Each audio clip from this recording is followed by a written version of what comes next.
Hello again, everyone. I'm Chris Vainella, and welcome back to the Movie Year That Was, a movie year in review show where we talk about all the notable films that were released in the same calendar year. In this episode, we will be discussing the movie year that was 1994. This year had a lot of movies in it that have a lot of sentimental value for me and my guest, so I can't wait to talk about all the notable films that came out in this year. In this episode, I have a new guest, someone who I've seen a lot of these movies with and have spent a great deal of our lifelong friendship discussing. So here is my conversation with my guest and lifelong best friend, Mr. Keith Sargeant, as we discuss the movie year that was 1994.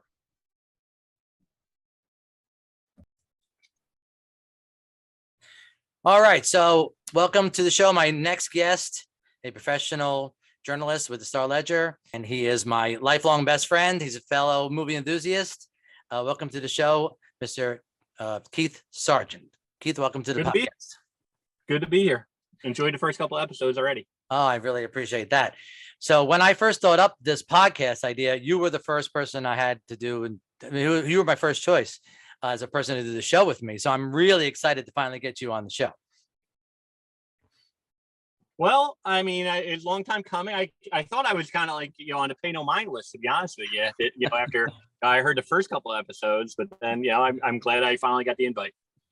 Well, so you have another podcast that you're a regular guest on, right? Not so much anymore. I'm not really on the Rutgers beat anymore. So I'm not really contributing to that one. But for a long time, I've been podcasting. I'm a veteran, in the field. Right. So that's why I wanted you to be on it with me. Aside from the fact that we're such old friends and we have very similar movie tastes, I was kind of relying on your know-how to kind of get me through this, because I'm really feeling my way through these first couple of episodes. This is only my fourth episode that I've ever done of this show. But between that and your journalism career, you kind of are a local celebrity.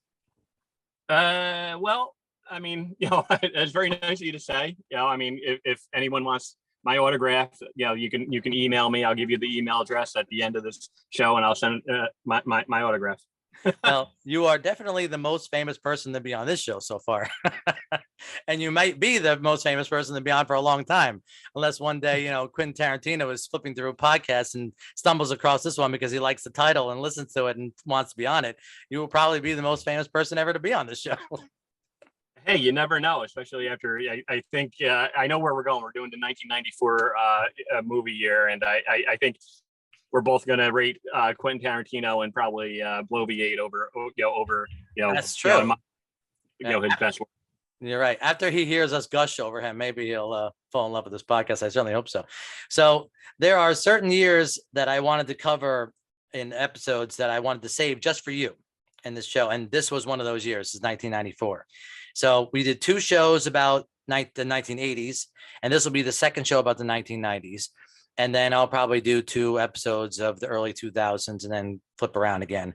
But this was a very important year for both of us, both in our movie watching life, and I think in our regular lives too, right? This was the year that both of us graduated from high school and started college. Was there anything else significant that happened in your life in 94 that made this a big year for you? Yeah, I mean, I would say, first off, I went through the list. I've been listening to your first couple of episodes, and I'm marveled. I told you this before, like how many movies that you see in a given year. 1994 is without a doubt the year that I've saw the most movies, and that's probably because I watched more movies than on cable. And then B, I also, had just gotten my license basically. And, that's when I was able to actually go out and see movies on my own. But most importantly, when you ask, about that year, it was the year that I met my future wife. And as a matter of fact, the movie will not be on the list, but my wife and I, my then girlfriend, the first movie, our first date, we went to see the movie Wolf, over at Ambush Cinema over in Saraville, and neither of us liked the movie. The second movie was a lot better. It got better from there. We saw Forrest Gump. That was the second movie that we saw together. But The first movie that we saw was Wolf. I still have the ticket stub, or more correctly, she still has the ticket stub. Yeah, I didn't save that, but It's laminated in a plaque somewhere. I stand corrected. I actually have it right here. Oh, look at that. He's showing it to me right now. Yeah. So, yeah, I mean, like I said, it was a very memorable year from the standpoint that, yeah, I saw a lot of movies. That's when I met Melanie. Here's the ticket stub, by the way. Oh, wow. That's great. Upside Ambush Cinema. $7. $7 it's cost to see Wolf in 1994. What an amazing. It said I was an adult. I guess, yeah, I just turned 18. So, I mean, I guess that applies to being an adult. So the thing that was important to me in this year was that I lost my virginity in this year. Whoa. Right. So that was a big reason that this year was important to me. And TMI. and I and well, you knew this already. And I started working at a video store in 1994. I was a freshman in college when I started working at Palmer Video in Union, and so whatever I didn't see in the movie theater, I got to see on video. As soon as it came out on video, I saw all these movies for free, or most of these movies for free anyway, because that was one of the perks for working at the video store. The one thing that stood out for me, one thing that really struck me when I was going over these years of movies for 1994 was the Oscars, and we'll have a nice big Oscar conversation later in the podcast. But this was the only year that I can look at through all of my different years of movies where my top 5 favorite movies almost match identical with all of the movies that were nominated for Best Picture. As a matter of fact, when I looked at your list, your 5 favorite movies from this year were all nominated for Best Picture. And I can't think of any other year where that happened again in our lifetime.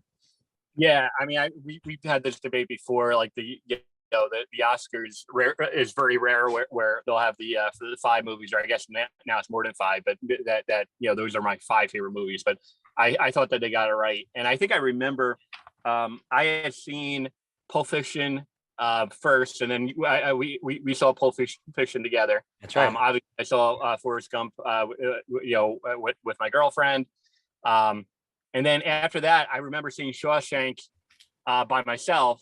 And I was blown away by it. And I told you, and I think I went to see it with my father the second time, but blown away by it. And I went to see it on your recommendation. I remember. I loved it too. And then I think 4 Weddings, I think that was the last one that we saw. Yeah. We might have even rented that one together just to kind of get them all done. And, I love that one too. All 5 movies. I think the Oscars got it right.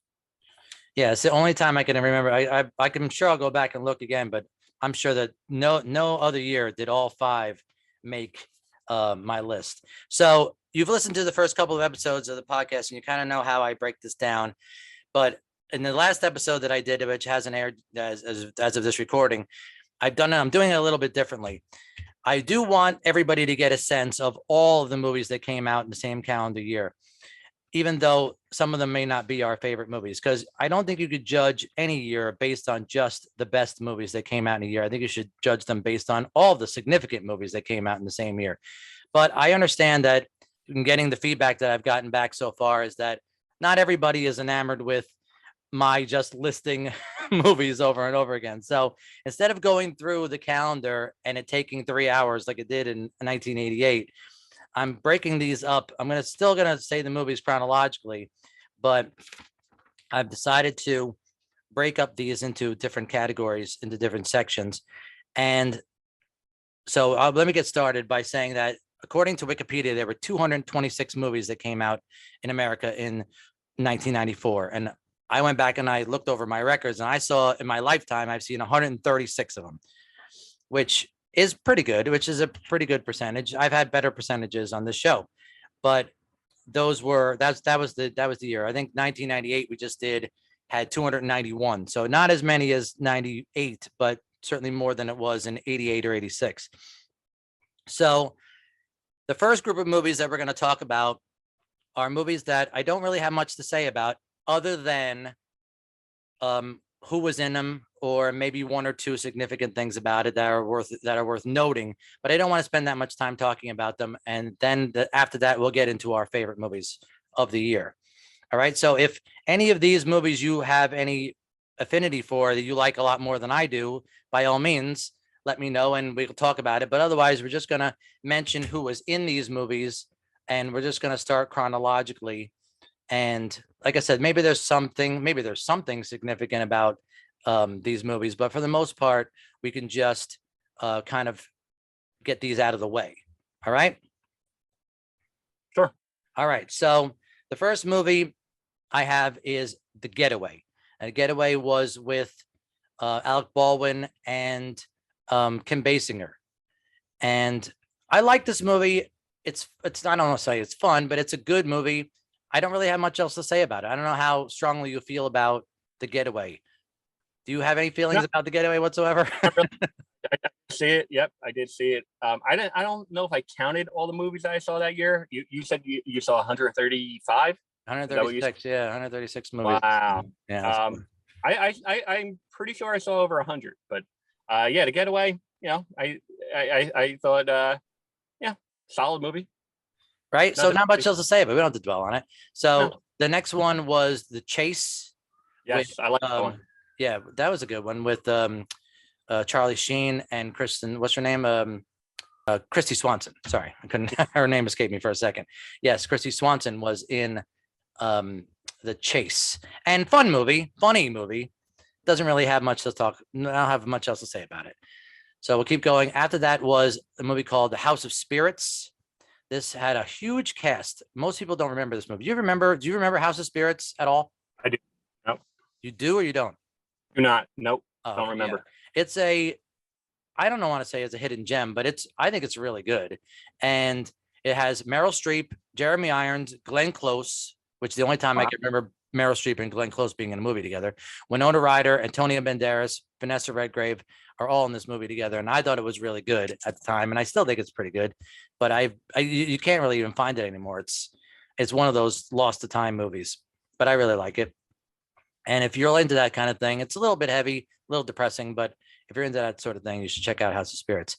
The next one on this list is When a Man Loves a Woman, and that is with Meg Ryan and Andy Garcia. And this is a really good movie. And there's a moment in this movie I like when the two of them are having a fight towards the end, and she is like yelling at Andy Garcia saying, "I am not your problem to solve." And it's not your problem. No, it's not my problem. It's just my fucking fault. Everything is my fault. My sick wife is not making it in a home environment. Why exactly? I mean, I am not your problem. I am not your problem to solve. And I love that whole moment of the movie. I kind of like it. I think a lot of people do have a strong affinity for this movie, but other than that, I don't have anything else to say about it. You remember When a Man Loves a Woman, right? Yeah. I thought the performances were good. I just it wasn't really a rewatch for me. Yeah, it's not your tempo. So the next one is Maverick. I know a lot of people like Maverick. I know William Goldman wrote he was a very famous writer about movies, and he wrote very affectionately about Maverick. He loves this movie. So yeah. I feel like overlooking Maverick is, nothing that I should do. I don't think it has the reputation that it did when it came out, because people don't like Mel Gibson as much as they used to. But Mel Gibson and James Garner and Jodie Foster were all in this movie, and they gave good performances. And this is kind of a fun movie, but not my favorite. Not really, not even one. It doesn't even I don't even know if it made my honorable mentions of this year.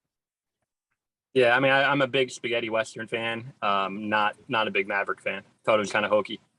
Right, it is a little bit hokey, but there are so many critics out there just gaga over this film. The next one is Renaissance Man with Danny DeVito and Mark Wahlberg was in this movie, and Gregory Hines was in this movie too. And this was a notable film from this year. Again, not much else to say about it other than the people who were in it. There's a good speech towards the end where one of the cadets quotes Shakespeare, and it's kind of a touching moment towards the end of the movie. But other than that, there isn't anything else to mention about this film. The next one is City Slickers 2. Now, I like City Slickers 2. It pales in comparison to how much I like the original, but I liked it. And it brings back Billy Crystal and Daniel Stern. John Lovitz plays Billy Crystal's brother in this movie, and Jack Palance plays the brother of the dead cowboy guy from the first movie. And how do you like City Slickers 2 sequels wise? Love the first one. Didn't really love the second one. There's one moment from this movie I wanted to quote when Billy Crystal's talking to John Lovitz, and he says, "Did you ever walk in on our parents having sex?" And John Lovitz is like horrified. And he goes, "Oh my God, you did that?" he goes, yeah, oh God, it was horrible. And Dad was all huffing and puffing. They're going, well, that's enough of that. Right. And John Lovitz is so mortified. And he goes, oh God. And then Billy Crystal says, listen, that wasn't even the worst part. And then John Lovitz says, what's the worst part? And he goes, an hour and a half later, we ate on that table. Well, it's a horrible thing for a little kid to see. This was 3 weeks ago in Florida. Oh! Did you walk into the bedroom? It was in the kitchen. Oh! Yeah, apparently it was spontaneous, too, because Popsel had his atom. You know, the one with the fake grass and a golf ball on it? It was horrible. Wax fruit flying every place, dog barking, my kids' pictures flapping up and down on the refrigerator. Okay, stop it. Pop was working hard. Enough of that. Did you take the car in? Oh, see, I think that's beautiful. Beautiful. Not from my angle. No, 2 people in love after all those years, that's great. Great. An hour later, we ate on that table. Ooh. Pretty good. Oh man. There are, I don't know if you noticed, but we'll talk about this later, but there are a lot of sequels in the year 1994.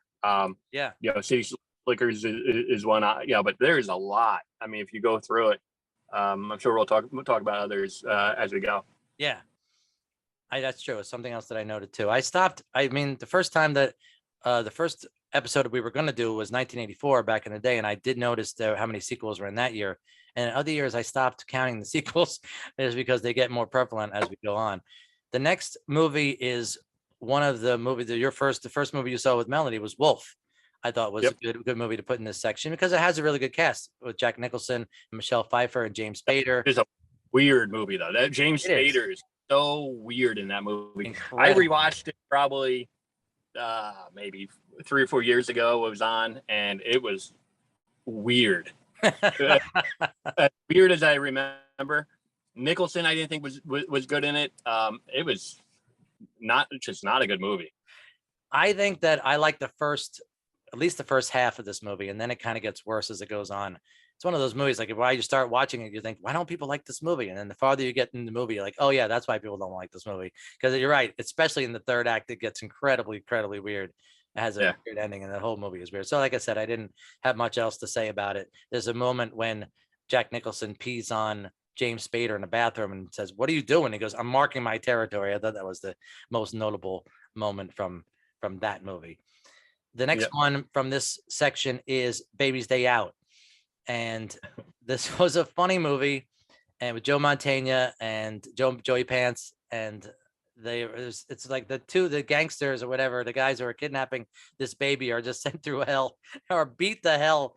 There's a scene when the baby sets Joe Mantegna's crotch on fire with this lighter or whatever he has, and it's just it's so ridiculous but hilariously funny. It's a great kids movie. If you never had a chance to see Baby's Day Out, you certainly should. It's fun, but again, I have nothing else to say about it other than those things. Not considered a John Hughes movie, but he did write it. It was a screenplay. So oh yeah. Yeah, he didn't direct it. I don't know, it doesn't feel like one of his either. It doesn't.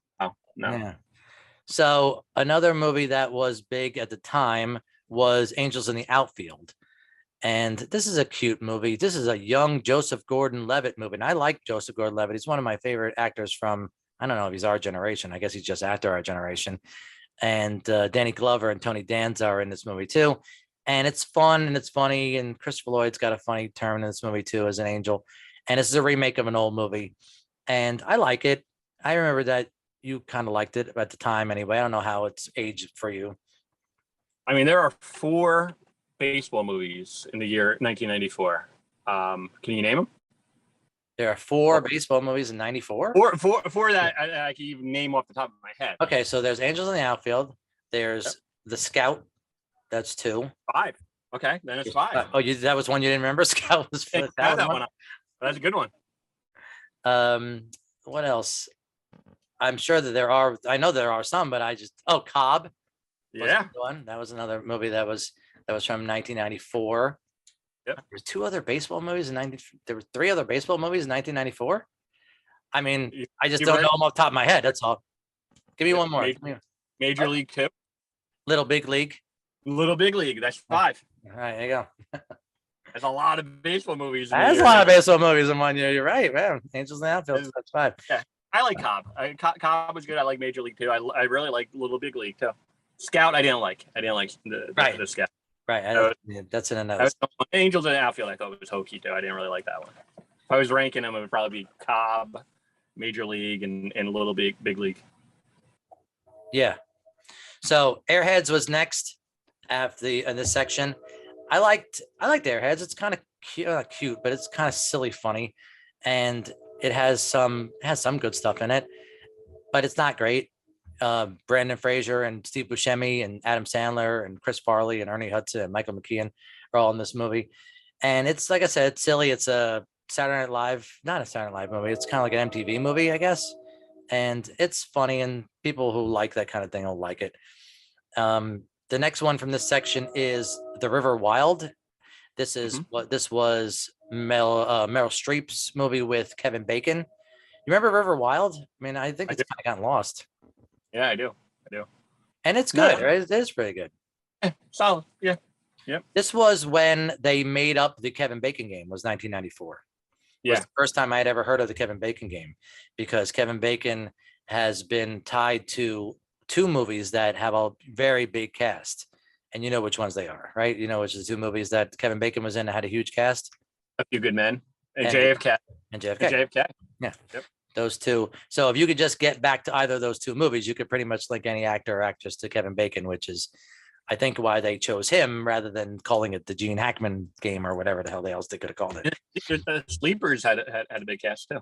That's right. The Sleepers had a good cast too, big cast too. Yeah. So, but River Wild again has nothing else worthy of note other than the people who are in it. The next movie I like that it should be in this section is The Last Seduction. This is kind of an acidic movie. This movie is kind of Black Heart. I don't know if you ever saw The Last Seduction. This might be a little more obscure. Not on my list. The one movies that you saw. This John Dahl though has a reputation. I think he did a couple movies that year in '94. Yeah. So Linda Florentino gives a pretty cold and very sexy performance in this movie. So yeah, he also I just checked. He also did Red Rock West. So John Dahl was a busy man in 1994. He directed both movies? Yep. Okay, well, we'll bring him up again for Director of the Year. That's great. So after Last Seduction is Stargate. This had a good reputation, very big reputation in 1994. I think that people have kind of waned on Stargate, or not waned on it, but they just kind of forgot about it. They don't even remember that it came out in this year, I don't think. Where Did I see it? You didn't see it? No, did not see it. If I do, it did not leave a lasting memory. This was James Spader and Kurt Russell. Yep. I'm looking at the cast now. Just missed it. Wow. Okay. I'm surprised you missed that one. So the next one is The Santa Claus with Tim Allen. I was thinking about it before we started. Is this Tim Allen's best movie? The Santa Claus, the first one? I know it's not saying much, but is the Santa Claus? I think it is, right? Sure. I can't think of a better one that he was ever in. I mean, I don't even like it that much, but it was probably. I think they did. Well. I mean, Buzz Lightyear in Toy Story. Yeah, oh yeah, if you count the voiceovers for Buzz Lightyear, I guess it's better. Yeah, I guess. Yeah, you would have to rank that. Oh, okay. But as far as his on-screen personality, yeah, I guess this would be the biggest. They did a thing with Allen that they did successfully with Bill Murray and Michael Keaton, which was they designed every line of his dialogue to be like a punchline. And yeah, go ahead. I was gonna Tim Allen he was a comedian for a long time, and he was just almost like a poor man Jerry Seinfeld. Right. And then when Seinfeld's show took off, they gave one to Tim Allen. And I think his show was Mad About You was popular. Or I mean, Home Improvement was Home Improvement was popular. But I don't know if it really ever he ever really had that same type of following as Seinfeld, and certainly as a movie career, just I wasn't really a huge fan. I mean, Santa Claus was okay though. Yeah, and yeah, you're right. Tim Allen never had the career of his contemporaries, but he worked. He's still working. He's still working today. Amazing. So the next one on this list is The Professional, and this is a really good Gary Oldman performances in this movie, And I kind of thought he kind of could have gotten nominated for this movie. It was such a good performance. He has a lot of great pontifications about classical music, about Beethoven and the like in this movie that I might put as a clip in this for this movie. But You're a Mozart fan. I love him too. I love Mozart. For this kind of work, it's a little bit light. So I tend to go for the heavier guys. I don't really have much else to say about it. This is a good action thriller, but there's I think Natalie Portman, this is her first movie. Yep. And it's good. I really like it. And I don't know if a lot of people have seen it, but I don't have anything else to say about it. Little doesn't age well with him kind of fawning over a 12-year-old. That's true. That is true. How old were we were 18. So yeah, I guess it would have been wrong for us to lust over her. No, well, I mean, they kind of sexualized her. They did in the movie. sexualize her. They did definitely do that. It does not age well. That's right. I was thinking about that too, because part of the suspense of this movie is he going to fall for this 12-year-old or not? Because she's kind of laying it on hard. She's kind of laying it on thick to him most of the movie. That's not, but a lot of people do like this movie. So I was going to put Cobb here because I didn't really have anything else to say about Cobb. Did you have more? I mean, sounds like you really liked it. Would you rather put this in the best section? No, I This wouldn't, year? it wasn't on my best of list. I thought it was good. Tommy Lee Jones was really good. And Ron Shelton, who did a lot of baseball movies, during this time, a lot of sports movies, I thought he did a good job with it. I like the story. Yeah, but I mean, I don't know if certainly not a best of, but good performances. Bradley Whitford was good in it. Robert Wool was good. Yeah, You're a Robert Will guy, right? Are you a Robert Will guy I anymore? don't know if I'm a Robert Wool guy. I mean, I think I think he's been okay.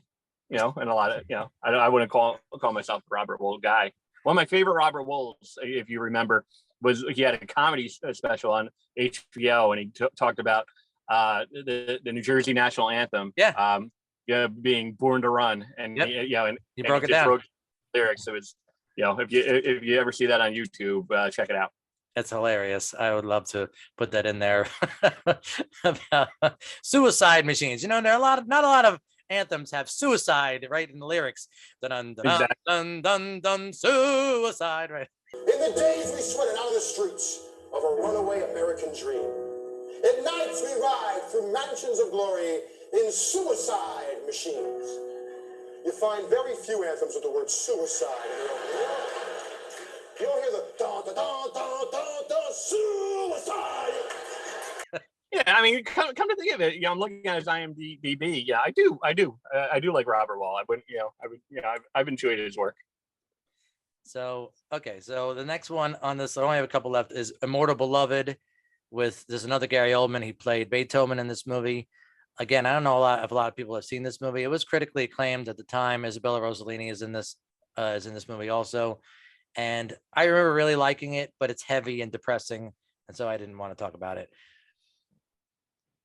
Yeah, move along. All right, so the next one was Speechless with Michael Keaton and Gina Davis, and you told me that Michael Keaton is one of your top 5 favorite actors of all time. He is, but I have a feeling when we break down some of your movies, I'm gonna go over the paper, and I did not think he was good in the paper, and he is one of my favorite actors. So I loved him in The Night Shift, and Mr. Mom, phenomenal, and the last few years he's been incredible.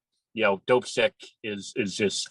I cannot highly recommend that both the book and and the Hulu series enough. His performance in that is incredible. I started watching the first episode. I think it's incredible too. I haven't gotten through the first episode. He is just so likable and so many different things. He's really found his lane as that the Western Pennsylvania type of just a likable guy, and in all these different movies, and I cannot say that I enjoyed him, in the paper or in Speechless for that matter. Well, but Batman he was incredible in, but he's had a lot of peaks and valleys to go throughout his entire career. You sent me down a rabbit hole that day when you mentioned it, because I'm like, do I like 5 other actors more than Michael Keaton? And it turns out I do. even though he's one of my favorite actors, he doesn't make the top 5, but he's such a very enjoyable person. He's so relatable, and he's like one of those guys that you feel like if you could be friends with him in real life. And there's not a lot of actors.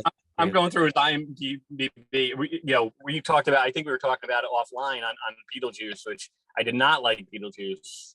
His performance, I'm not debating that. Is disputing that his performance was incredible. But just looking at it, like I mentioned Night Shift, Mr. Mom, Johnny Dangerously, Gung Ho.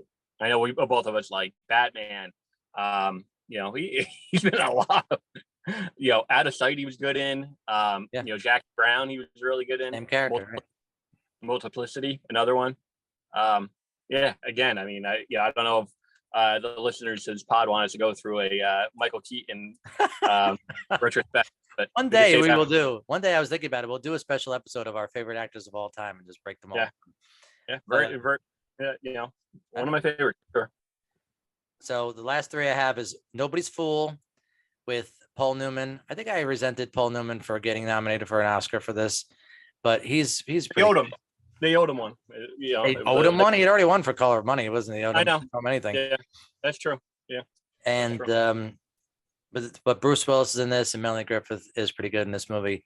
It was a big deal at the time. This was a movie that could have gotten nominated for an Oscar for Best Picture. I thought. It's just, not because I liked it or because I thought it was very good, but it was just the kind of movie that they would give this sort of award to or nomination to. The other 2 that I had in this list was IQ. This is another Meg Ryan movie and Tim Robbins movie. And who's Einstein? Walter Matthau plays Einstein in this movie. Cute movie. Again, nothing else to say about it other than the people who were in it. And the last movie on this list, do you have anything to say about IQ? You liked it or no? Yeah, I liked it. It was fine. Yeah, it was fine. And the last movie in this section is The Madness of King George. Again, this is the only one in this list that I haven't actually seen all the way through. I've seen bits and pieces of it. And there's Nigel Hawthorne gets nominated for Best Actor in this movie for some reason. And people critics really love this film. I'm not a big fan of it. But again, aside from the people who were in it, that has a lot of awards attention, there's really nothing else to say about it. And that ends that section. That's the rest. That's all that section. So that was painless, right? That was pretty painless, I thought, right? So I got past the difficult part. All right. So we're gonna take a quick break, and then we'll come back and do the meat and potatoes. Okay, so now let's get to the meat and potatoes. These are our favorite movies and what we think are the best movies. What I think are at least are the best movies of 1994. There are not as many of these as I thought there were. Because when I was thinking about 94, it's always been like one of my favorite years. And the list is not as long as I thought it was going to be. Did we pass over Cabin Boy, by the way? Yes, we did pass over Cabin Boy. Did you want Cabin Boy to be? You want Cabin Boy to be in the discussion of our favorite movies of the year? Wow. Oh. Would you like it to be? No. We could. I do have a soft spot for it. I was going to mention it at the end, but I was just not going to be honest. No. I will say, and before I'm sure we'll talk about Jim Carrey, a few other comedies throughout this, but there were a lot of like you said before, stupid comedies, and Cabin Boy definitely applies for just a dumb, stupid comedy. But I saw that in the movies. I love Chris Elliott. He was always one of my favorites, and David Letterman had a cameo, a goofy cameo in the movie. Well, that's my fault for not asking you before we started whether or not there were any movies that you really wanted to talk about, or I should have given you a list of movies that we weren't going to talk about, and you could have told me you wanted to talk about any of them, and I would have moved them on to a different section. No. Okay, so let's get into the meat and potatoes. Like I said, I like to call these the meat and potatoes picks of the podcast. So let's start again chronologically. The first movie on this section of the list is Ace Ventura: Pet Detective. And this starring Jim Carrey. Jim Carrey has got a huge year. He has 2 movies on the top 10, 2 of the highest grossing movies of 1994 were both Jim Carrey movies. And so I think this was the first one chronologically. So I guess this was his breakout hit, right? This is, He was in Living Color before this, but this was his first big screen role. And he was great in this movie. I mean, you're just mad because your stupid little pebble theory didn't work out, and you don't know how to express your anger. Yeah, and you're ugly. I'm not even gonna talk to you. Would you please leave? Why? So you can beat him? Batty. You're unbelievable. You know, hiring you is the biggest mistake I ever made. Well, why don't you cry about it? Saddlebags? This is kind of a silly, stupid movie too. And there's a lot of, I don't know, what's the word? Gutter humor, not it's kind of like Toilet humor, yeah. yeah, Yeah, there's a toilet lot of toilet humor in this. Thank you. A lot of There's a crude lot of humor. toilet, there's a lot of crude humor. He talks out of his ass at one point. Right, I mean, let's that's just true. call it. Yeah, But I'm going to ask you a question. Is what he. Yeah. Right. Excuse me. I'd like to ask you a few questions. Excuse me, Ron. I need to use the bathroom. I think it's the bad day. Oh, yeah. Feel that, buddy? Huh? Huh? Huh? Exercise the demon. Hi, I'm looking for Ray Finkel. And a clean pair of shorts. When I get out of that bathroom, you better be gone. Is it number 1 or number 2? I just want to know how much time I have. And then when you talk about gutter or toilet humor, that kind of applies, I think. So there's that scene when he figures out that Einhorn is a man. Because earlier in the movie, she's like grinding on top of him and he's like, your gun is going into my hip. And then when he realizes that Einhorn is a man, he like strips all of his clothes and he burns them all and he like takes a bath in bleach or whatever. And he's plungering his face and he shoves like 50,000 pieces of gum in his mouth. And you hear him with a mouthful of gum going, oh, your gun is grinding into my hip. That's it. Einhorn is Finkel. Finkel is Einhorn. Einhorn is a man. Oh my God. Einhorn is a man. Gun is digging into my hip. And there's that scene at the end when he's calling her out and saying, if she is a woman as she protests to be, then she is suffering from the worst case of hemorrhoids I have ever seen. That's why Roger Predactor is dead, because he found Captain Winky. But if I am mistaken, if the lieutenant is indeed a woman, as she claims to be, then my friend, she is suffering from the worst case of hemorrhoids I have ever seen. You must love this movie because it has your favorite quarterback of all time in this movie. Dan Marino's has a big part in this Sure. movie. I mean, I can't say I love the movie. I mean, I think it's a good movie. It's not my favorite movie though of his during 1994. We'll get to that later. That's true. It's not my favorite of his this year either. Okay, so the next big movie that's I think both of our favorites from this year is Blue Chips. Yeah. And that's with Nick Nolte and Shaquille O'Neal gets second billing in this movie. The basketball in this movie is really good, and it is because they use actual, NBA players, Anthony Penny Hardaway and Right. Shaquille O'Neal, and a bunch of players who were big in the early '90s as well. Yeah.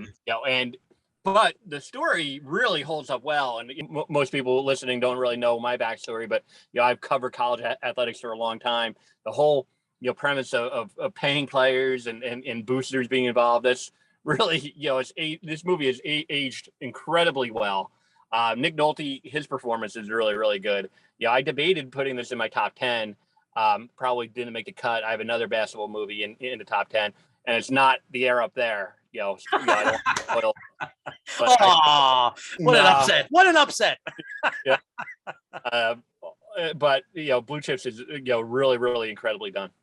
Maybe my next. I was thinking about it. Is this my favorite Nick Nolte? And this I know that other people like. Please. I know that people like 48 Hours better. But what? Oh, no, I mean 48 Hours. Yeah. What were you gonna say? What was the movie you thought it I was? said Places, but I meant 48 Hours. Right. Yeah, I like this one better. I like this one better than 48 Hours, but that's just me. Yep. I like JT Walsh in Blue Chips. He's really good as what is he like the president of the school or like the head of the boosters? What's his part now? You remember? Yeah. The head of the boosters. Yep. That's Yeah, what, that's what it is. That's what it is. yep. He's really good. JT Walsh had a lot of good performances during this era. Right, right. And he has that great scene where he's telling them how they owe him that we owe him this money. We owe him this money. And yeah, I bought one of your players and all that. That was a great, great scene for this film. We owe them this money. We owe it to them. So the next movie is on here because it's on your top 10 list. Not one of my favorites. I know a lot of people have a very strong feeling of affection for this movie, and that's Reality Bites. And this is with Winona Ryder and Ethan Hawke and Ben Stiller and Janine Garofalo. And so what's your big deal with Reality Bites? Why do you like it so much? Oh, I think it's incredibly well done. I'm not the biggest romantic comedy drama fan, but I thought this was incredibly well done. Ethan Hawke, just it was a Generation X type movie. I could incredibly relate to it. And the performances were really good. Great soundtrack, and that was another thing about '94. I think there was a lot of really good soundtracks. A lot of good needle drops throughout this entire movie. Ben Stiller was really good. I could really relate to it, because I was that age. I mean, we were both that age. Yeah, a lot of people do. A lot of people our age love this movie probably for that very reason. And I like it. I've been not that I don't like it. It's just not one of my favorites. And but definitely a movie that deserves noting as one of the better movies from this year. The next movie on the list is Greedy, which I think both like a lot. I like it a lot. This was your extra movies, right? Because you and I we share 6 movies on our top 10 list. That's how much we have in common in our movie liking tastes. So, and when I asked you to give me a couple of extra, you gave me Greedy, and which is a great movie. I really enjoy it a lot. It's very underrated. It's kind of a silly comedy, but it's really good. Yeah, I love it. Michael J. Fox is really good. Kirk Douglas. I mean, just really, really fun movie. Good premise. Good. Really, really well done. Olivia Diablo is super hot in this movie, and Yes. Phil Hartman is so funny. Phil Hartman is so funny in this movie. He's like, I didn't like the Beatles, and I don't like you. I didn't like the Beatles, and I don't like you. Really? Oh man, so good, so good. Michael J. Fox has that great scene. This is an important, not an important movie, but this is like a movie that you and I reference a lot when we're watching sports. And whoever is broadcasting the sporting event, whenever they go into the crowd too often, we're like, oh, I want another shot of the guy in the blue face. And we say that, we've said that all through our lives ever since we've seen this movie. Yep. And when they say, oh yeah, you think you can do better, pal? Fine, you take over. And he goes, all right, fine. I want to start wide and I want to zoom in. And the guy kicks him out of the room. It's freaking hilarious. Very well done. Give me the guy in the stands with the blue and white face. That's good. Hold in. You missed the basket. Dick, sign off and go to commercial. Music, roll it. We're a minute under, Robert. You missed the basket. Well, you're on the guy with the painted face. People need that. Dan, we're back in 20. No, it's okay. This guy will do it. Here you go. Slide right in here, slugger. Wide shot. Then we can zoom in. Get out of here. Get him out of here. I'm just getting the hang of it. Come on, let's go. Give me another shot of the painted face. So that definitely deserves to be on there. So the next big one is both of our top 5s, I think, is 4 Weddings and a Funeral. Yeah. I am, as ever, in bewildered awe of anyone who makes this kind of commitment that Angus and Laura have made today. I know I couldn't do it, and I think it's wonderful they can. So anyway, back to Angus and those sheep. Right, this is Hugh Grant's breakout hit. Most Americans didn't know who Hugh Grant was before 4 Weddings and a Funeral. I didn't know who Hugh Grant was until this movie got nominated for Best Picture, and I saw it because it got nominated for Best Picture. Everybody who knows me knows that once something is nominated for an Oscar, if I've never seen it, I'm going out to see it. And so this was one of those movies. This is one that I had not seen before it got nominated, and I saw it and I love it, and we love it. You and I both love this film. I think we love it equally, and it's got a ton of funny performances in it. Hugh Grant's great. I mean, I see. Has he ever been better since? No, Four Weddings? no, really, really good. Really charming and likable. There's one, pet peeve that I have with it is Andy McDowell. I think I hate her character. I hate her. I don't like her in anything that she's ever been. Groundhog's Day. I didn't like her character in Groundhog's Day. I am not an Andy McDowell fan whatsoever. I will, go to my grave, telling you that I'm not it. And she's horrible in this movie. I really And hope she's not listening. I really was rooting for Kristen Scott Thomas, to be honest with you. I thought it was really likable. I was hoping that, there was some sort of, every time I watch it, I'm like, Kristen Scott Thomas, she's right there. yeah, come on. What are you doing? I really hope Andy McDowell is not a fan of this podcast. Oh, she's not a fan whatsoever of her.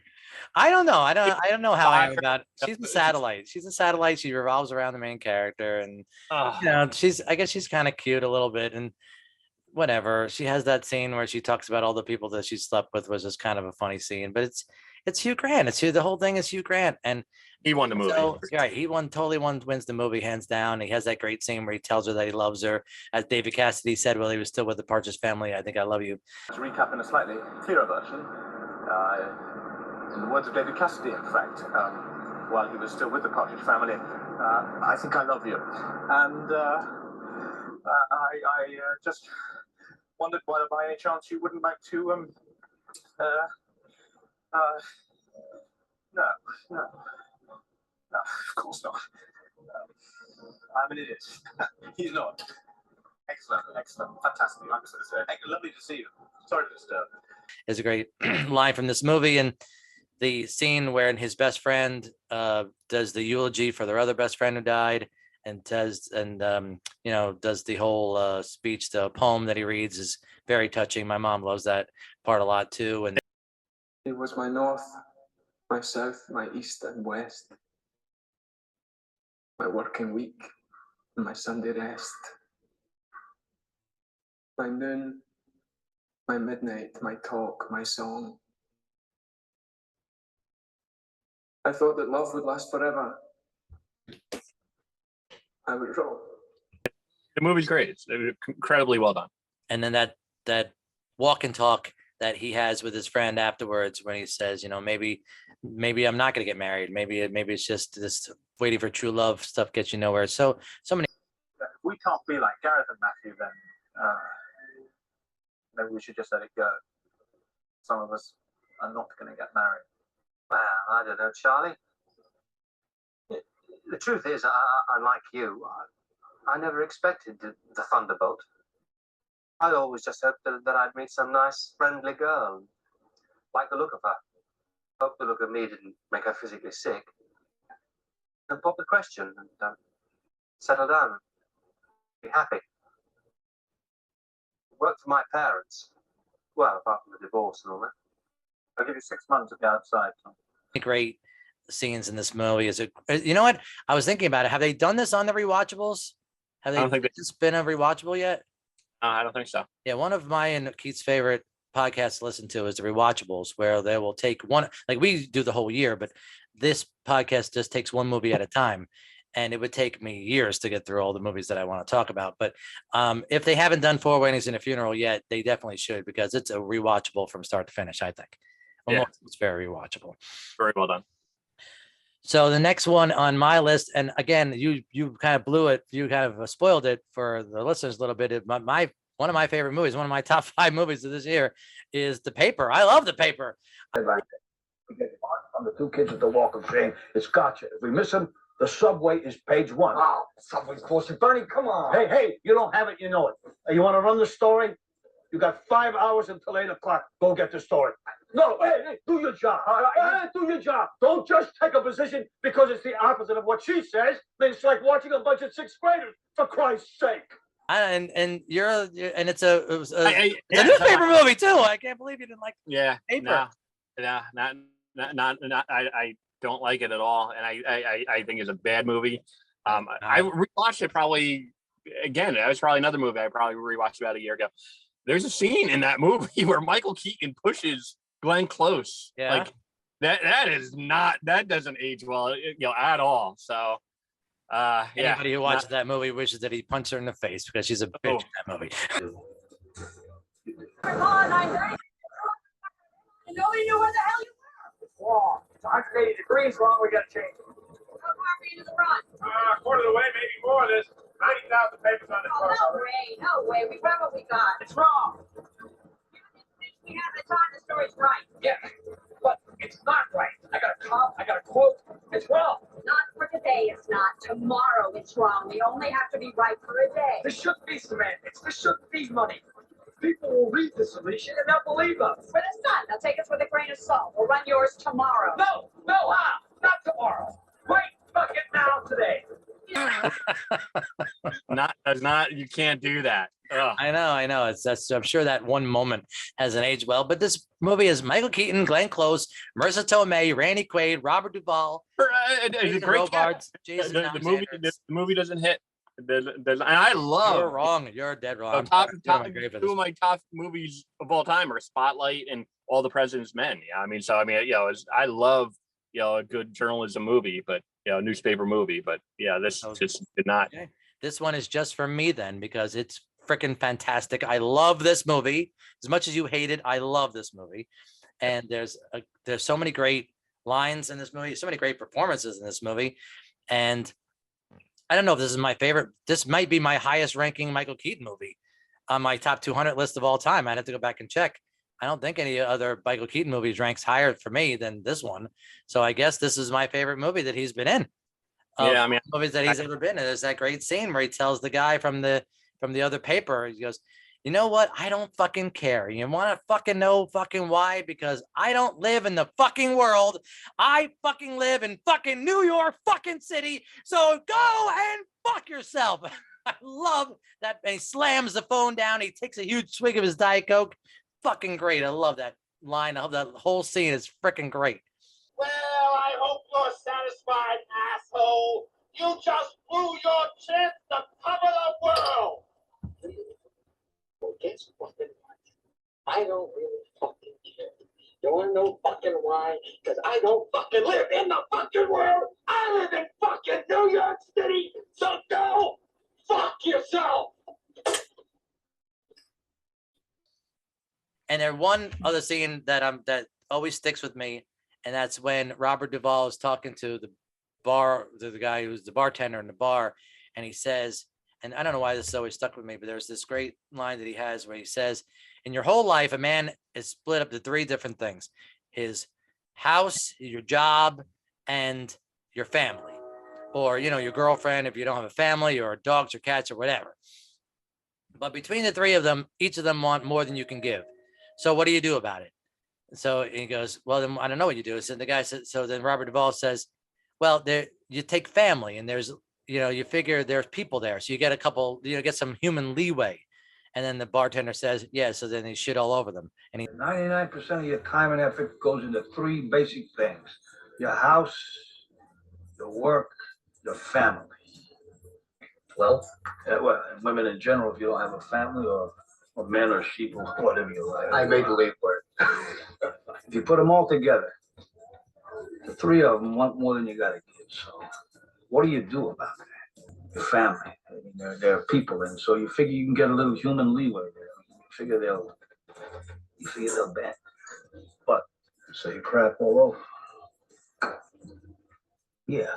he nods yes, and that moment has always kind of stuck with me. That whole bit about life that Robert Duvall mentions in this movie, and he has a lot of great speeches in this movie. Glenn Close has a lot of great moments in this movie, and Marissa Tomei has got a great moment in this movie where she puts it to Michael Keaton, would you, if there's a guy who breaks in with a gun and he points it to my head and says, you either save her or I blow up the Sun building, the paper they work at, and what would he choose? And he obviously chooses her. And she goes, that's exactly my point. There's never going to be a guy with a gun. It's all these little choices. Great. He breaks into the apartment. Oh, great. He's got a gun. He holds it to my head. He says, either I blow your wife's brains out or I blow up the Sun building. Choose now. What do you say? What do you think I'd say? What do you think? It's ridiculous. It's not going to But happen. that is exactly my point, Henry. It is never one big dramatic choice. It is little, vague situations every single day, and you're either there or you're not. You keep waiting for the guy with the gun to show up, and it's going to be too late. Great scene. I love this movie. Got a ton of great performances. Do not take Keith's recommendation. Go out and watch the paper. If you've never seen the paper, you'll freaking love it. Yeah. Not great. Move on. We agree on so many other ones except that one. All right. A good movie that not a lot of people have seen is Backbeat. I like Backbeat a lot. This is the Beatles movie. It's Stephen Dorff is I guess the main star of this movie. And who's the guy who plays? I'm trying to find his picture so that I can know who he is. Michael, no. Who's the guy who plays? Who's the guy who plays? What's his name? Who plays John Lennon? Ian Hart? Is it Ian Hart? Yeah, I think so. Maybe it is Ian Hart. I don't know, but he's really good. He's so good as John Lennon in this movie. And I guess he's the next name on the list. It's got to be Ian Hart. They don't have his picture up, so I can't confirm that that's who he is. It could be him or Gary Blackwell. But no, he played Paul McCartney in Backbeat, so that's not him. So it has to be Ian Hart. Anyway, he's got a great. He does a great Lennon in this movie, and I really enjoy. It is. He was Lennon. He was John Lennon, and yep, it was him. Okay, so do you remember Backbeat at all? Yeah, it's very good. Very good. Yeah, it is really good. There's a great line where he's talking to Stephen Dorff's girlfriend, and she says, "I don't think I've ever met anybody who's angry as you are." And John Lennon says, "I'm not angry, sweetheart. I'm fucking desperate." And it's always that line's always hit with me. It's always been my favorite line of the movie. So, like I said, that one's obscure. Most people haven't seen it. You should see it if you like the Beatles. If you like last year's Get Back, which I know you and I both liked a lot, the documentary last year. Could not recommend that one high enough. I love that. Love it. Me Phenomenal. too. And you should see Backbeat if you like stuff like that. Okay, so the next one is The Crow. Now, I probably shouldn't have put this in the best section. Maybe I should have, because it is a great kick-ass movie from this year, but I don't have very much else to say about it.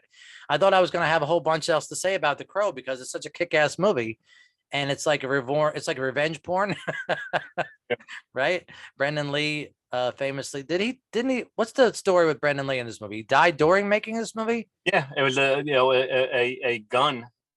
Kind of like what happened, with Alec Baldwin. He's supposed to have blanks and didn't have blanks or something. Yeah, blanks. Yep, that's how he died. Yep. Oh man, that's right. I did forget exactly how that story went, but yeah. So there was a legend obviously surrounding this movie because he died while filming it, and the movie took off because of it. Because he died, and I don't think a lot of people would have seen it. But the soundtrack is absolutely incredible. You talk about. I mean, it just is, The Cure and Rage Against the Machine, Stone Temple Pilots. I mean, the soundtrack is phenomenal. So I should have asked you to put together a top 5 list, and you probably could do it. I could probably almost do it off the top of my head too, of the best 5 soundtracks from this year. Oh no, I could do it right now. Yeah, I mean, right. We can do it after. We can do it after. We can do it now. You want to do it now? Or you want to do it later? Now, sure. Pulp Fiction. Right. Just. Tarantino is the master at it. The amount of music that just makes sense in every scene is just phenomenal. Reality Bites. Crow. The Crow. What are the last two? The last two, did you put Forrest Gump in there? Or is it too obvious? Oh yeah, for sure. Forrest Gump, 100%. Yep, that would definitely be in there too. Yep, absolutely. I thought there were a lot. I mean, I loved the soundtrack of Forrest Gump too, but half of the movie is scored by Alan Silverstein. So that takes away from it a little bit. And some of the choices are very obvious. And I think he puts like 5 songs from the Doors in the soundtrack. But other than that, it's a really great soundtrack too. Is there a 5th one? Is there a 5th great soundtrack from this year? I'm looking. Nothing really jumps out. Keep those looking. 4 are really good. Right, those are great. Clerks probably has a few. Just yell it out as soon as you find it. Let's keep going. I'll put Clerks as the 5th. Okay. All right, there you go. So there's the top 5. I'm going to put it as a category from now on, if for wherever it matters, wherever it counts. If it, wherever it fits. If there's a year with a lot of great soundtracks, it'll be another category for, best soundtracks of that year. I never thought of that until you brought it up. So anything else to say about Crow? I mean, like I said, you're right. It had like a mythology because of what happened to Brandon Lee, and it does kick ass. Other than soundtrack, the movie kicks ass too. There's a lot of great action sequences. Yeah, solid. Yeah, I don't love it. I like it. It's good. The next one is on your list, and it's on my honorable mentions list too. And this is a lot of fun movie, one of the highest grossing films of this year, and that's Speed with Keanu Reeves and Dennis Hopper and Sandra Bullock and Jeff Daniels are in this movie. And this was along the lines of, this was like the Die Hard spin-off movies. Like they always talk about, like Die Hard on a Bus is Speed. And so, but this is one of your top 10 movies. So I'm going to give you the floor on Speed. Go ahead, take it away. Yeah. Well, Bill Simmons, we were talking about the rewatchables. I don't want to just, but like he said, I'll give him credit for it. Like this was really the start of the summer blockbuster. Speed was, when we really kicked it off, and came out in June 1994. I remember seeing it right when it came out, and loved it. It's aged really, really, really well. Jeff Daniels is really good as a sidekick. Dennis Hopper, he's done that role many, many times. He's probably never been better in that, in that villainous role. Great bad guy. That's right. Made famous, in his later years. And just the dynamic between Keanu Reeves and Sandra Bullock. I mean, it's just great. Just really, really great stuff. First time I saw this movie, the first thing that struck me was seeing Alan Ruck in a movie again for the first time since Ferris Bueller. And I couldn't help myself. I'm in the theater and I'm humming to myself, when Cameron was in Egypt's land. I mean, it's just a great premise. Great, Bus has to, it's so simple. You could explain the plot in, one sentence, and it's just, and everyone gets it. And it's really good. It's a joyride from beginning to end. Still just as rewatchable now as it ever was. And I saw it not that long ago, and I'm like, wow, this movie does really hold up. And you can't stop watching it. It's absolutely a perfect definition of a rewatchable movie. And it got some awards attention. It's going to come up in the Oscar category, believe it or not. So, and that not the kind of movie you would think would get Oscar attention, but it definitely did, and it deserved it, because it's a higher end quality. It's not prestigious, but it's better than just a popcorn movie, even though it is absolutely a popcorn movie. So next one, I can't not put this in this section, and that's Lion King. Lion King was the highest grossing film of 1994. I always thought Forrest Gump was the highest grossing film of 1994, but it was Lion King. And this has a lot of great voice actors in it. Matthew Broderick and James Earl Jones and Jeremy Irons, famously, is Scar in this movie. And Jonathan Taylor Thomas plays the young Simba in this movie. And this movie is also famous for its soundtrack, but it's the Disney soundtrack. So it's not like a kick-ass soundtrack, but is very famous for its soundtrack. It has a lot of really good songs on it. 3 of the songs from this movie are nominated for best song in a movie. Can You Feel Tonight? Can You Feel the Love Tonight? What's the other 2? Hakuna Matata and The Circle of Life all got nominated for best song for this movie, which is rare that 3 songs from the same movie got nominated for best song in a movie. And Hans Zimmer famously won for best score for this movie, which is a very good score. I always kind of thought that I liked Forrest Gump's score a little bit better, but Forrest Gump is half soundtrack, so I understand Hans Zimmer. It was his only time. He won for Dune too, but that was his only Oscar for a long time. And Lion King had a great reputation. It's fun. Like I said, it's really the songs that do it. Is it fun?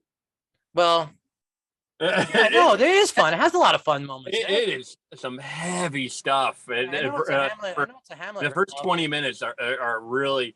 I mean, I liked it. I mean, I'm surprised it didn't make either our list. And I really do like it, but I don't know if I characterize this one as a fun movie. His father dies at the very beginning. Yeah. As a really evil bad guy. I'm just thinking of a good portion of the movie of him trying to find himself and blaming himself for the death of his father.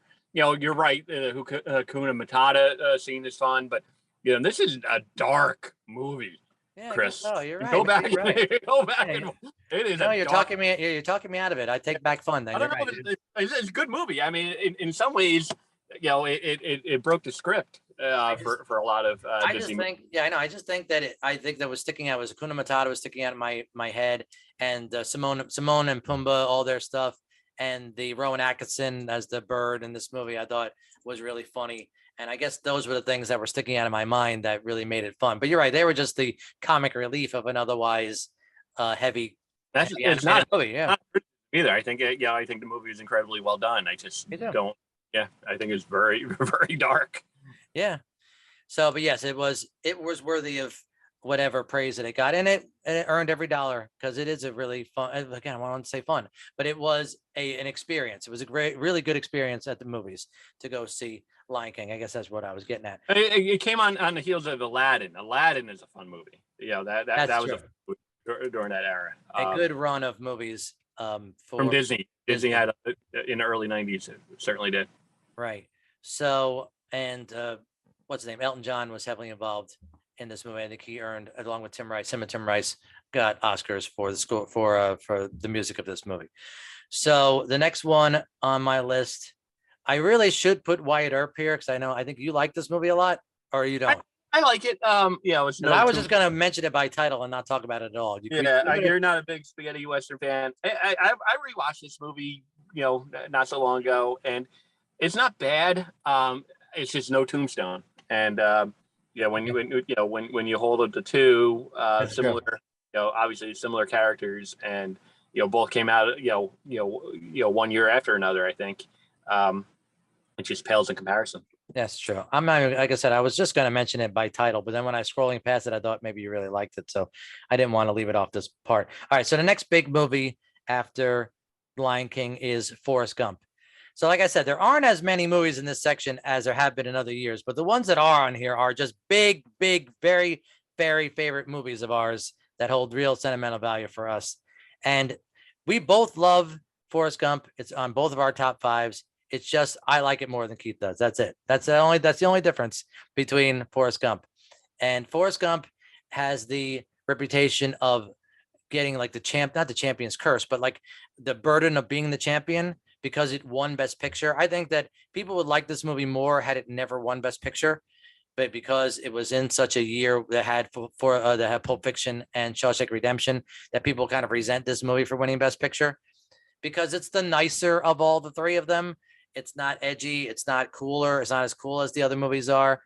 And it's not as hip, it's not as much for the young people, although it does have a lot of stuff like that in it. But again, it doesn't earn the cool points that Pulp Fiction or Shawshank Redemption earn. So I think that that's really the biggest knock against Forrest Gump. Everything else about Forrest Gump, I love it. And every time I watch Forrest Gump, I think I like it more than the last time that I watched it. When I'm done watching it, I'm like, wow, I'm not wrong. I like this. This is my favorite movie of 1994. Yeah, not much to add. Tom Hanks is incredible in it. Just a lot of great performances, great soundtrack, great story. Great everything. It's a really, really well done movie. What is your favorite part of Forrest Gump? Do you remember? Do you have one scene that sticks out? I have a couple that stick out, but I wanted to know if you had anything that kind of stuck out in your mind. It gets me every time when he discovers that he has a son. That gets me every time. Oh God, who doesn't cry? I almost cried the first time I saw that. It's Forrest. Like me. I named him after his daddy. You got a daddy named Forrest too? You're his daddy, Forrest. Isn't he beautiful? It's the most beautiful thing I've ever seen. But he's smart. He's very smart. He's one of the smartest in his class. That to me is it doesn't get any better as far as that. I love the people. Maybe if you might be able to cut some of it, because the movie is long. But I love all the running stuff. I thought all that was good. I just like the movie. It's a good movie. Yeah, I think that when he breaks the braces off his legs the first time he has to run away from the kids is a great moment of the movie. I love that part so much. And All the stuff with Jenny I like, and it's just the first time he meets Jenny. I do remember the first time I heard the sweetest voice in the wide world.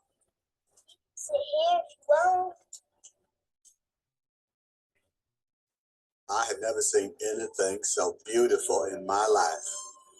She was like an angel. Gonna sit down, aren't you? Yeah, Robin Wright is so good in the movie. Right? Yeah, that's the thing that kind of ages really well with that movie is like, I don't know if you could have had a better, female actress during that time, just play off him and just be so real. And you can't keep doing this, Forrest. You can't keep trying to rescue me all the time. They was trying to grab you. A lot of people try to grab me. Can't help it. I love you. Forrest, you don't know what love is. I fell in love with Robin Wright in this movie. Definitely, no question about it. I thought she was wonderful, so beautiful, so sexy, and a bad girl, a real bad girl. Also, when it takes, when she has a lot of depth to that character. It's really well done. Yeah, her journey is quite the one. It's a great love story too, and we'll talk about it. We'll talk about this movie as opposed to Pulp Fiction when we get to the Oscars, and I'm on the minority of this. I think I'm in the minority here. I think that it deserved its Best Picture win over all the other movies that were nominated that year. But it's just, like I said, it's just my favorite. It has so many things that the other movies on this list don't have. And I'll drop in clips from this movie wherever I see fit. Where are you boys from in the world? Alabama, sir. Twin? No, we are not relations, sir. God, what's your sole purpose in this army? To do whatever you tell me, Drill Sergeant. God damn it, Tom! You're a goddamn genius. That's the most outstanding answer I've ever heard. You must have a goddamn IQ of 160. Lieutenant Dan, what are you doing here? Thought I'd try out my sea legs. You ain't got no legs, Lieutenant Dan. Yes, I know that. You wrote me a letter, you idiot. I'm not a smart man, but I know what love is. You cheated me. I had a destiny. I was supposed to die in the field with honor. That was my destiny, and you cheated me out of it. Anybody hasn't seen Forrest Gump, then you don't watch movies, I guess, because how can you watch movies and never have seen Forrest Gump? I don't. You know anybody who hasn't seen it unless they were too young to have seen it? I know. Yeah, right. We were in Savannah on vacation a couple of years ago, and where he sits on the bench, telling a story, narrating a story. Oh, really? Done in Savannah. So we were in that square. They pointed it out. The diner is in Savannah as well. So that was memorable too, to actually be sit on that bench. So my mom always said life was like a box of chocolates. You never know what you're going to get. I love that part too. But there's a whole I did look at this, okay, because we'll have this debate later. If you do redo the Academy Awards, like I've always said, I'd rather in some ways do the Academy Awards 5 years after the movies. That way you have some time to actually process it and rewatch them and think about a movie.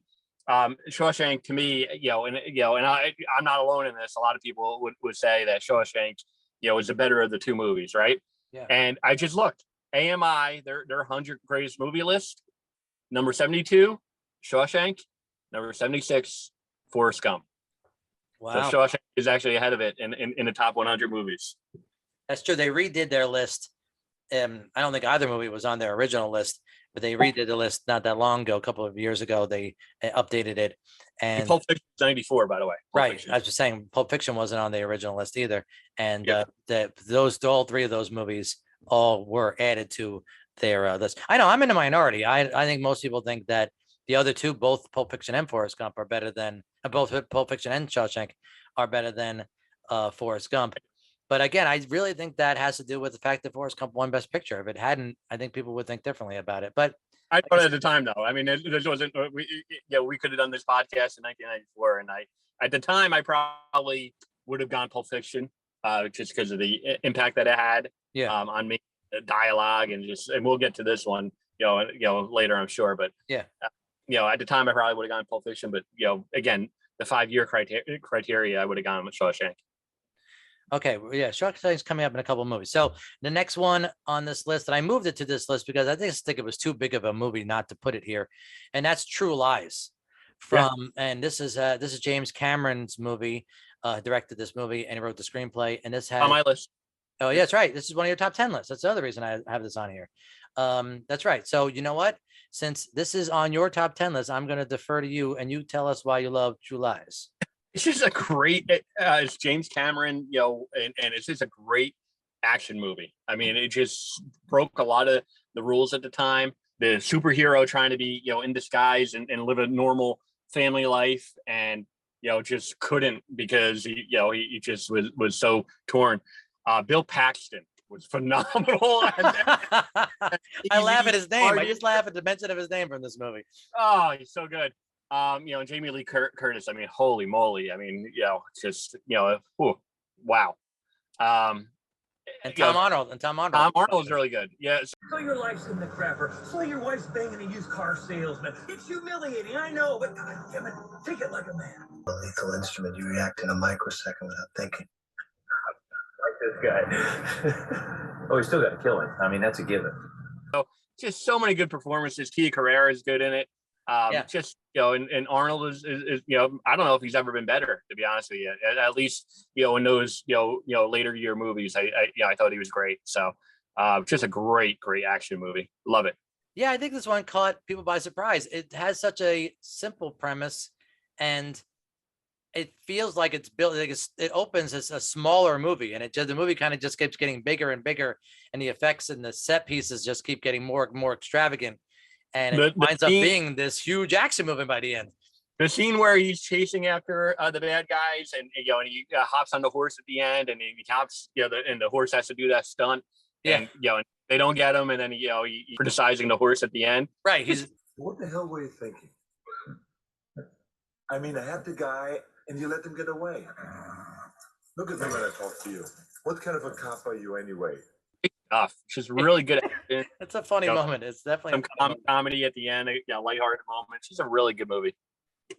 I know. So the one that the Bill Paxton's line is the one that really has the standout lines from this movie when he's trying to sell him the car, and he goes, let's face it, man, the vet gets him wet, man. What are we talking about here? Pussy, right? Absolutely. Let's face it, Harry. The vet gets him wet. So he was. But even in that scene, like where he looks at him and then he, and then all of a sudden you're like, he just punches him in the face. Right, he's all bloody. But he didn't actually. That was just his internal mind, what he wanted to do. So right, he was fantasizing what he wanted to do to him. Right. Exactly. It was so abrupt. All right, so we're gonna take. I'm almost out of time for this meeting, so we're gonna take a quick break and come back and finish this section. All right, so the next movie on the list is Clear and Present Danger. And this is my favorite of the Clancy movies. Harrison Ford. This is the one of the last times Harrison Ford plays Jack Ryan. And this is William Dafoe is in this movie, and James Earl Jones and everybody else who's usually in these movies is in this one. And this is my favorite of all of them. I can see that. Yeah, I like it. And there's the one where he yells at the president at the end, like, how dare you, sir, betray their memories, whatever. That's a really great moment of this movie. Are dead because of it. I never ordered any. Don't even think about playing that game with me. I will not let you dishonor their memories by pretending you had nothing to do with it. How dare you come in here and lecture me? How dare you, sir? How dare you come into this office and bark at me like some little junkyard dog? I am the president of the United States. But I probably shouldn't have even put this in that section, even though it's on my honorable mentions for this year. I guess that's why I put it in this section, because I think it's one of the best, belongs among the best movies of this year. So the next one on our list and this is one of my top 10s, is Natural Born Killers. And this one we saw together. This one has an interesting, this is my sister, she arranged a going away party for me when I was going to go away to college. And in order to get me out of the house, you and your brother took me to see Natural Born Killers. You remember that? I do. Yeah. So then we were coming back and we were talking about the movie, and that's when we walked in on this party and everything. So that's how that happened.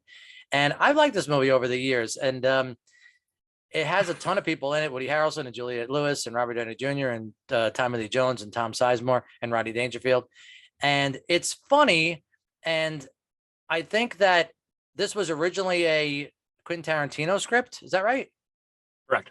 Yeah. And then Oliver Stone took it and changed a whole bunch of it to the point where it wasn't Tarantino script anymore. Is that the story? I forget. I think that's how it worked out, right? Correct.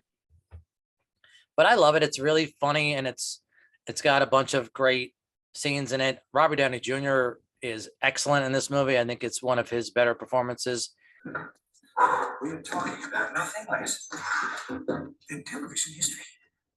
The first sit-down, in-depth interview with the most charismatic serial killer ever. One day before he's being shipped away to a mental hospital for the rest. This is Wallace and Noriega. This is young John confessing his bisexuality to Rolling Stone. This is the place these brothers set out to wander. This is the fucking exit frost. Tom's coming out, mate. What's the answer? I go for it.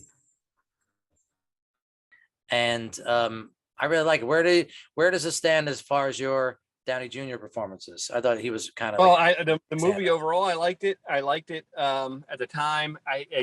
Again, we're talking about aging. You know what ages well and where you're at in life. You know, a 46-year-old looking at it and just looking at the times that we're in and seeing all the gun violence and it just it's a very, very, very violent movie. It's not a movie that I care to rewatch at this point in my life. And again, when we go see cinema, we try to escape our lives, and there's just been so many mass shootings in the last couple of years that this movie has not aged well. And to that point, it's really hard to actually find this movie, and understandably so. So again, at the time, I liked it. Just not one of those movies that I even care to talk about, or certainly not something I care to even rewatch. Wow, I wonder if I should be embarrassed that I like Natural Born Killers. No, we're talking about movies that it certainly had an impact, but again, it just is. We're in a time where it's really hard to kind of disassociate the amount of gun violence and mass shootings that happen. I don't think that the movie, to that point, though, I don't think the movie glorified that kind of violence. If anything, I think it was Oliver Stone trying to explain the roots of that kind of violence, because especially at the end of the movie, how he kind of tried to make the parallels between our media obsessed culture and all these people who commit these kind of crimes. So I thought that was kind of more of the point of the movie. But you're right, it has not aged well. So the next one on our list, on both of our lists, and this was another movie nominated for Best Picture, and this is Quiz Show. Now, Quiz Show, I think, is higher on your list than it is on mine. I'm surprised. Yeah, I thought you liked Quiz Show a lot. I love Quiz Show. It's my number 6 movie of all time. So it's a little bit higher on yours than it is on mine. That's all. Like I said, we love all the same movies, you just the different degrees. So you get the I defer to you on Quiz Show first. Go ahead. Just great pacing to this movie. Great performances. Rob Morrow, who I know you were a huge fan of coming out of this movie, is excellent. Ray Fiennes. I mean, just really, really well done. Great premise. Really. I don't even know if you remember like the movie poster. I remember seeing the movie poster and being intrigued by the movie poster. I don't remember.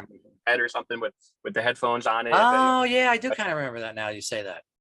It was at a time where we would go to the movies and almost like kind of make a judgment on whether we would see a movie just based on the movie poster. So I Just- saw it. I think I saw it because it was Redford and because I just had seen Schindler's List the year before, and I thought Ray Fiennes in another movie. I got to go see that.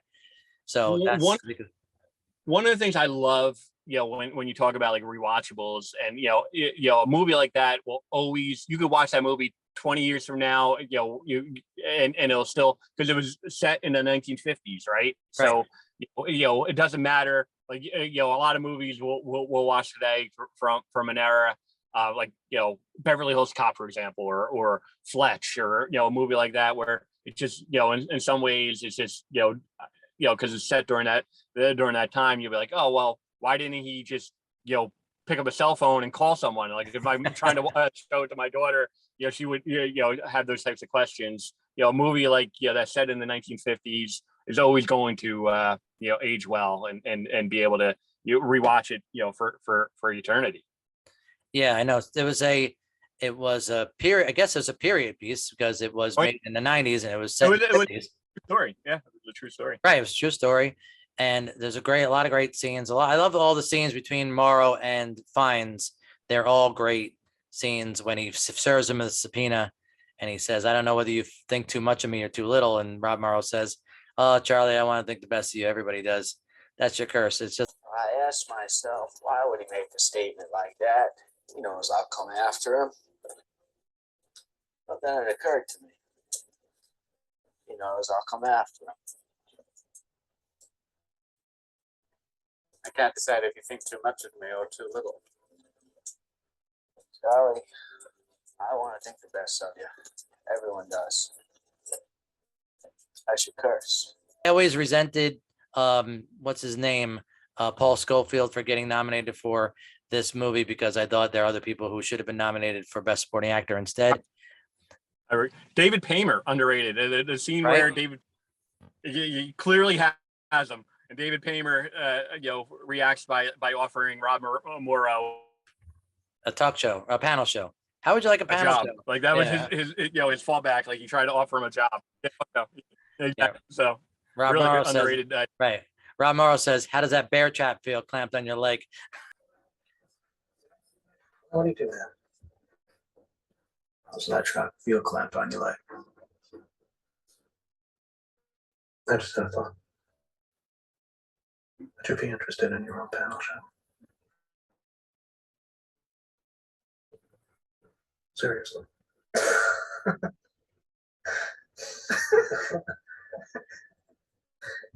Yeah. Okay. Yeah, Yeah, I love that. It's just a really well done movie. I like that a lot. Excellent movie.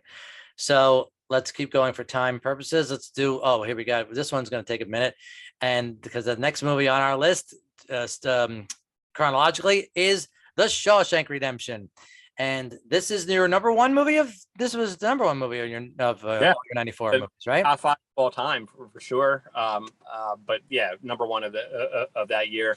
I remember the first time I saw the movie, and that first scene. I don't even know how they did it. It must have been a helicopter at the time. Now you would just do it with a drone shot, but that where they're cruising over and you get the whole wide shot of like the jail, the prison. Cinematography, in that scene was just really good score. I've always been a sucker for prison movies. Innocent Man, from the 1980s was one of my favorites. I've always been Escape from Alcatraz. I've always liked prison movies to begin with. Just the ending. I mean, just everything about it. Now, Morgan Freeman narrating it, so good.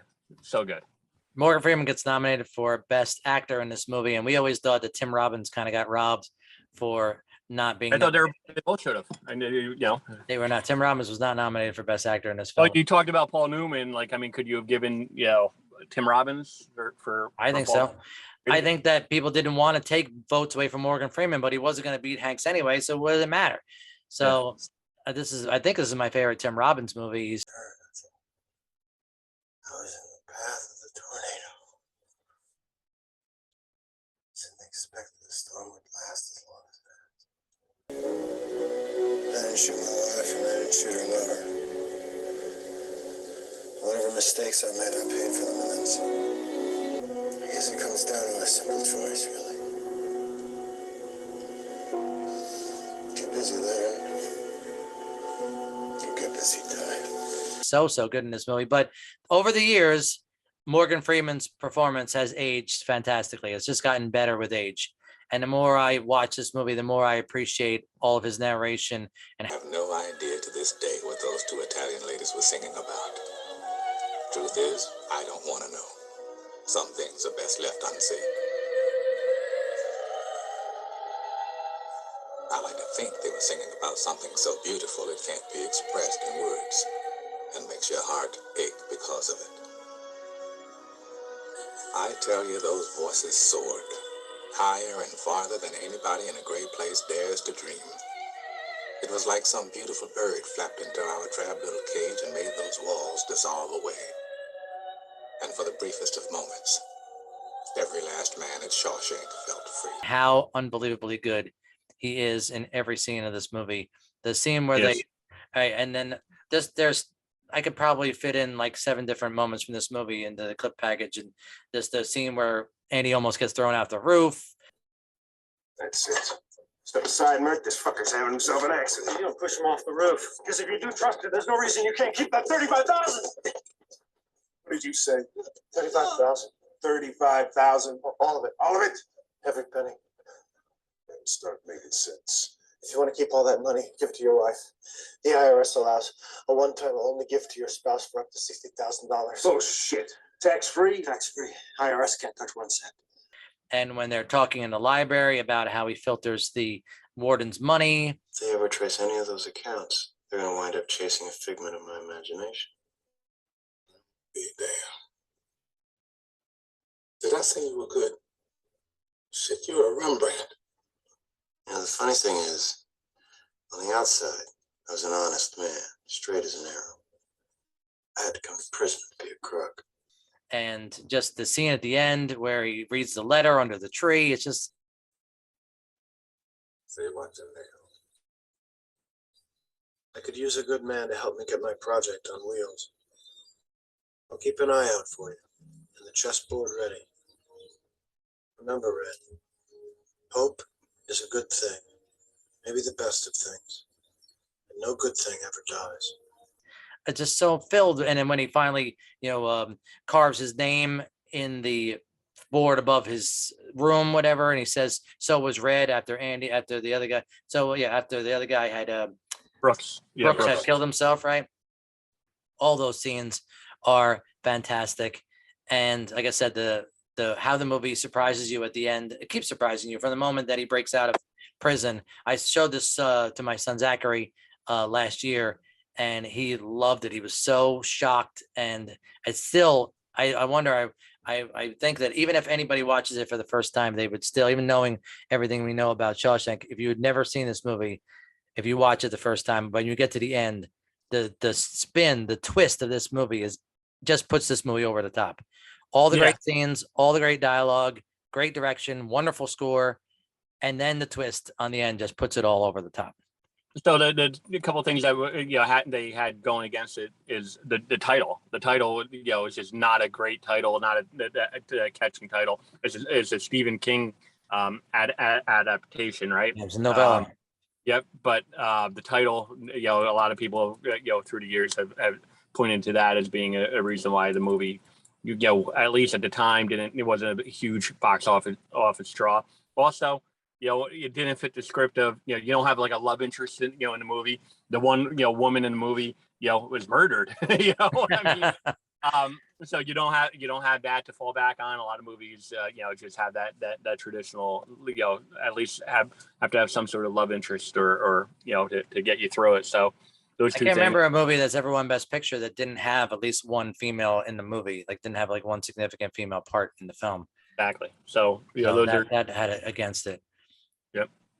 But the movie aged incredibly well, and it, for people who are against the Oscars, or don't even know why the Oscars are, like, why do we need the Oscars? If anybody ever says that, it's because of movies like this. Because nobody hardly knew anything about Shawshank Redemption before it got nominated for an Oscar. Right? It didn't do well in the box office the first time that it came out, and then it got nominated for Best Picture, and then it got a re-release into theaters, and everybody went to go see it. And now you can't turn on TNT. Like you said, the AFI now ranks it as one of its as the best movie from this year, right? And part of that is because it got nominated for Best Picture. If this movie doesn't get nominated for Best Picture, it is a hidden gem, lost to time movie. Yep. 98 as an audience score on Rotten Tomatoes. That is incredibly high. Right. I thought it was the only one for a while that had 100. I guess somebody must have had something bad to say about Shawshank and it lost 2 points. There were only a couple that had 100, and I thought Shawshank was one of them. Yeah. Okay, Forrest so Gump has a 95, by the way. what does? Forrest Gump. That's a 95. Well, like I said, they don't know what they're talking about. So, the next movie on this list is Ed Wood. This is on my top 10, actually. Surprisingly, I didn't think I'd like this movie as much as I liked it, but it's a movie about a bad movie. It's about the worst movie ever made, Plan 9 from Outer Space, and it's got a good Johnny Depp, and Martin Landau wins Best Supporting Actor for this movie, which I've always kind of resented because we'll get to the Oscars later, but he did not deserve it over the other guys who were nominated in this category. But I think it was a career award achievement that he gave it to him. So I like a lot of other people who were in this movie, and I just like it. I like the idea of the movie about. I'm a sucker for movies about making movies, and this is one of them. And so the line that always, you talk about lines where Bela Lugosi, Martin Landau's Bela Lugosi says, talking about Karloff, right? He's like, he's not fit to smell my shit. Greatest Karloff sidekick. Hello? Sidekick? Fuck you! Karloff does not deserve to smell my shit. That limey cocksucker can rot in hell for all I care.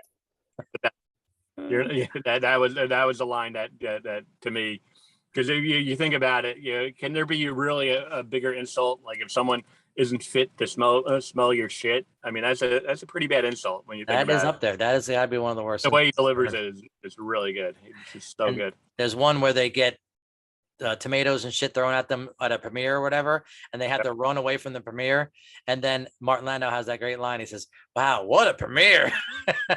His delivery of that line I thought was excellent too. So next on our list is one of your favorite movies, and that is Hoop Dreams. This was a documentary, right? This is a documentary. Correct. So you get first dibs on Hoop Dreams. I liked Hoop Dreams, and I thought it was great. At the time, this these two basketball recruits, early, as they entered high school and went through that whole process, and just really, brought you in, to tell their story. It was incredible. Just I can't speak more high of this movie. It just was incredibly well done. A lot of movies after that, kind of a lot of like ESPN 30 and 30 kind of really have followed off, and kind of stole from this. So I thought it had its roots in this movie. Yeah, that whole series. It was just a trend-setting movie that really at the time. I remember being ticked off. I remember that the '95 Oscars. There were a few things I was rooting for. Obviously, rooting for Pulp Fiction, but I was really rooting for Hoop Dreams to win the best documentary, and it did not. Yeah, it wasn't even nominated. I look back and it wasn't even. I think it was. I think it was. I don't think it was. I went back and I looked at the movies that were nominated for best documentary that year. It wasn't. Yeah, you're right. Yep. Yeah, I thought it was, and it wasn't because it was a feature. It wasn't a short, right? It was, so it would have been a documentary feature. And I don't remember having a very positive. I didn't prefer documentaries. I guess I liked one here and there, but this was one that I liked a lot. I love documentaries to this day. Now I do. Now I love them a lot. I actually prefer. I mean, I don't prefer them, but I love them more than I ever did. But this was a movie that really got me to start loving documentaries more than I ever had. I think this was probably the documentary I liked the most up until then. So let's keep going. So of course, the next movie is such a big movie. Again, this year is filled with really not a lot of them, but really, really big movies, the ones that are big. And that is Pulp Fiction.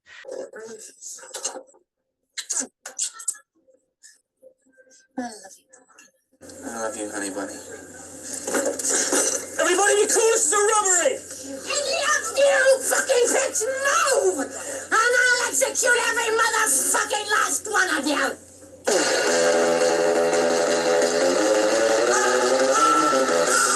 All right. So this is, I thought when I wrote about it in 1999 for our college paper, I called Pulp Fiction the most important movie of the 1990s, which I still think it is.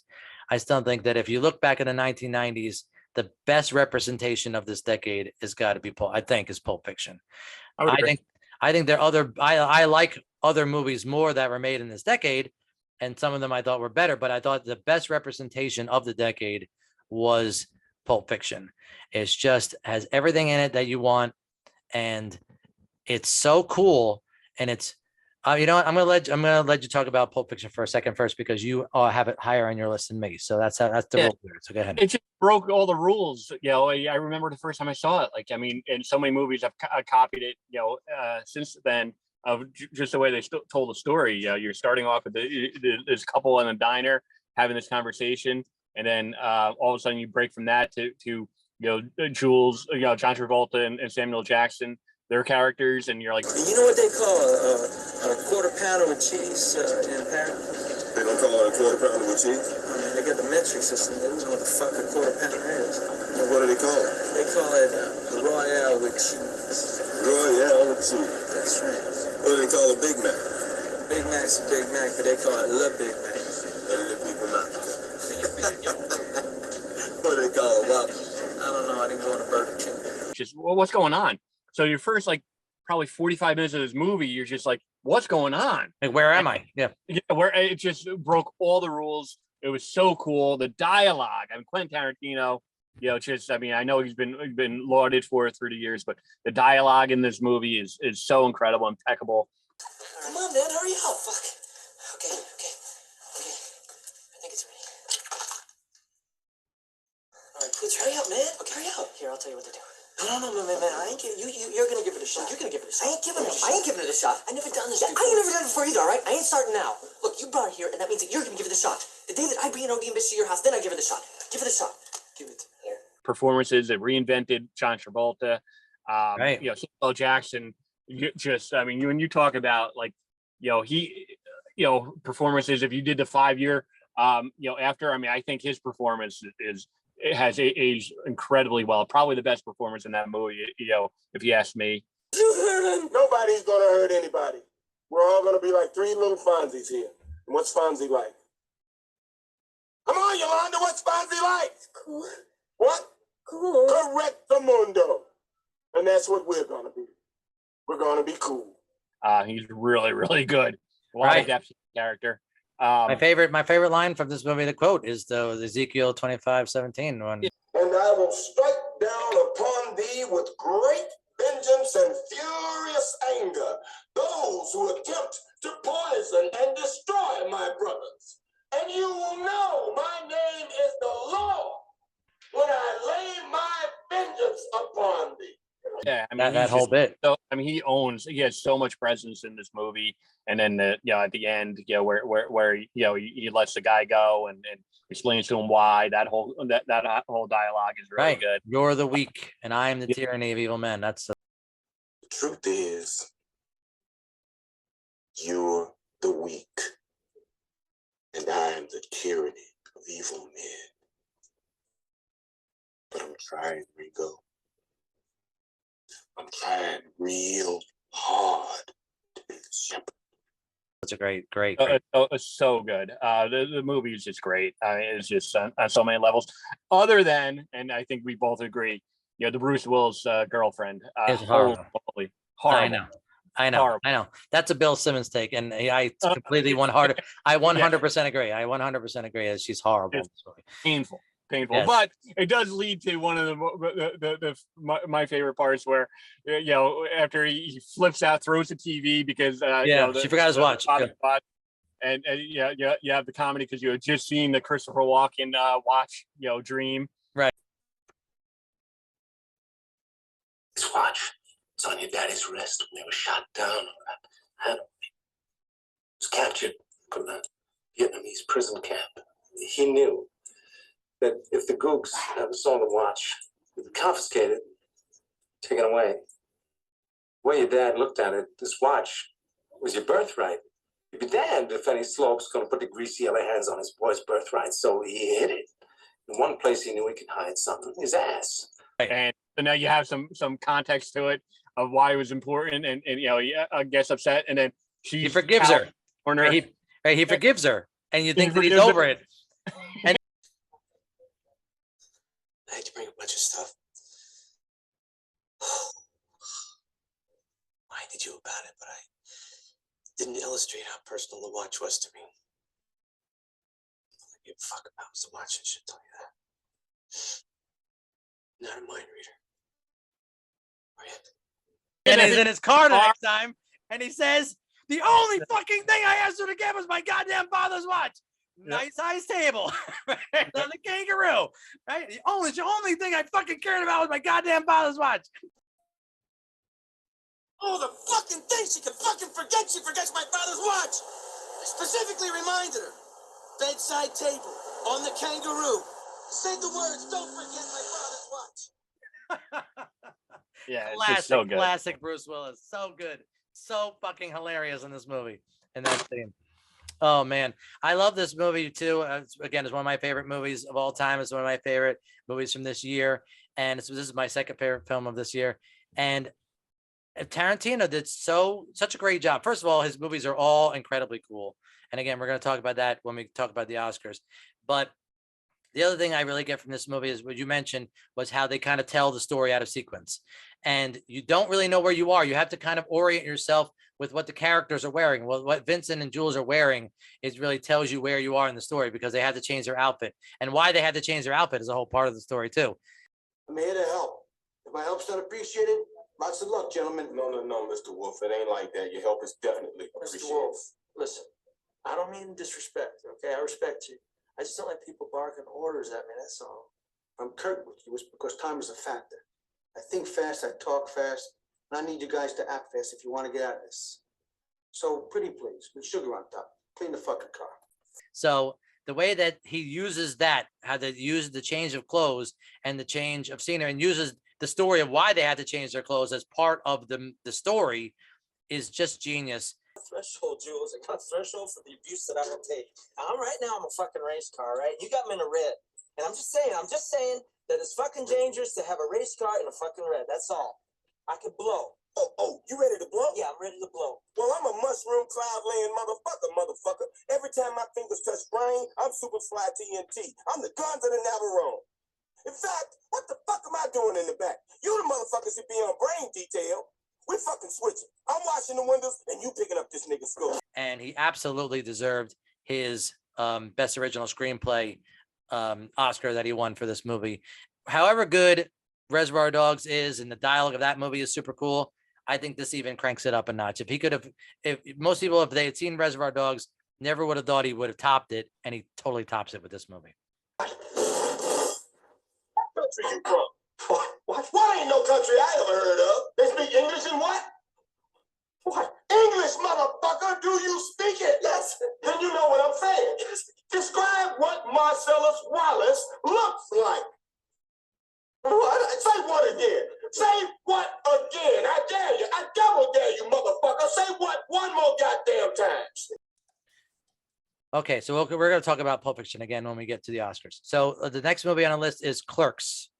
Now, this is important to us because we live in Jersey, and so this movie was made around our area with some people that we recognize. I used to run into Brian O'Halloran over at Pathmark that I used to work to. You used to come in the shop there all the time, and a lot of people know the people who worked on this movie. And this is a super funny movie. It's all in black and white. It emerged Kevin Smith as a presence in Hollywood. He put this whole movie on his credit card, I think, famously, right? And it's a super funny movie. And it's one of those independent. It was part of the independent boom that started in '92, and I think that I don't know if anybody ever did more with less with their first movie than Kevin Smith did in Clerks. Do you? No, I ride past the quick stop. Quick stop. Yeah. It's right off the trail, the Hudson Trail, and I ride past it all the time. I just rode past it the other day and went in and got a drink, and there was a sign that said there's a sign that says, "I assure you, we're open. So they kind of play off that. There's, it's fun just to stop by. Did you ran out the door? Did you ran out? Do you ran out the door? Yeah. So, he actually has, speaking about podcasts, but he has a podcast studio right next door where the old video store was, in the movie. Yeah. But if you walk into the store is eerily the same. And I know there's going to be another Clerks movie coming out soon. And and they did they did almost all the filming there as well. And I actually saw them filming there when I rode my bike past. So just again another movie that at the time broke a lot of the rules and was incredibly well done. The line where he explains the end of Empire Strikes Back as a better ending than Return of the Jedi. That whole bit is a wonderful bit of dialogue. What did you like better, Jedi or The Empire Strikes Back? Empire. Blasphemy.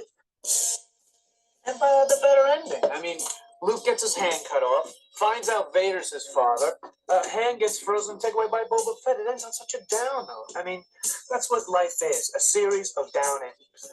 All Jedi had was a bunch of rubbish. I love that he does in this movie. And then when he yells at Randall for being like the fault of everything that went wrong during the whole day, and he goes, everything that happened because of you. I mean, whatever, I got slapped with a fine for serving a kid cigarettes or whatever, and all these different things that are your fault. What do you do for an encore? Anally rape my mother by pouring sugar in my gas tank? You get me slapped with a fine, you argue with the customers, and I have to patch everything up. You get us thrown out of a funeral by violating a corpse, and then to top it all off, you ruin my relationship. I mean, what's your encore? Do you anally rape my mother while pouring sugar in my gas tank? You know what the real tragedy about all this is? I'm not even supposed to be here today. Yeah. I love that line. And there are 100 great lines like this from this movie. So if you've never seen Clerks, then you got to get out there and see Clerks. I don't know if everybody has seen it. I guess everybody from our area has at least heard about it because of the legend of it being made in this area. But it was probably the most locally made famous movie that was from this area, right? Was there a more locally famous movie than this one? From Monmouth County, from this area? Probably not. So. Yeah, probably not. Okay, so the next one is Bullets Over Broadway. This is one of my honorable mention movies. You're not a Woody Allen guy the way that I'm. No, never been. I know. And talking about aging poorly. Yeah, right. I know. It's almost talk about Woody Allen movies. That's true. It's very hard to. I've talked about it in another podcast, so I'm not going to rehash my feelings about Woody Allen, but I do really like this movie. I love John Cusack. He's one of my favorite actors. Diane Wiest gets an Oscar for her Best Supporting Actress in this movie.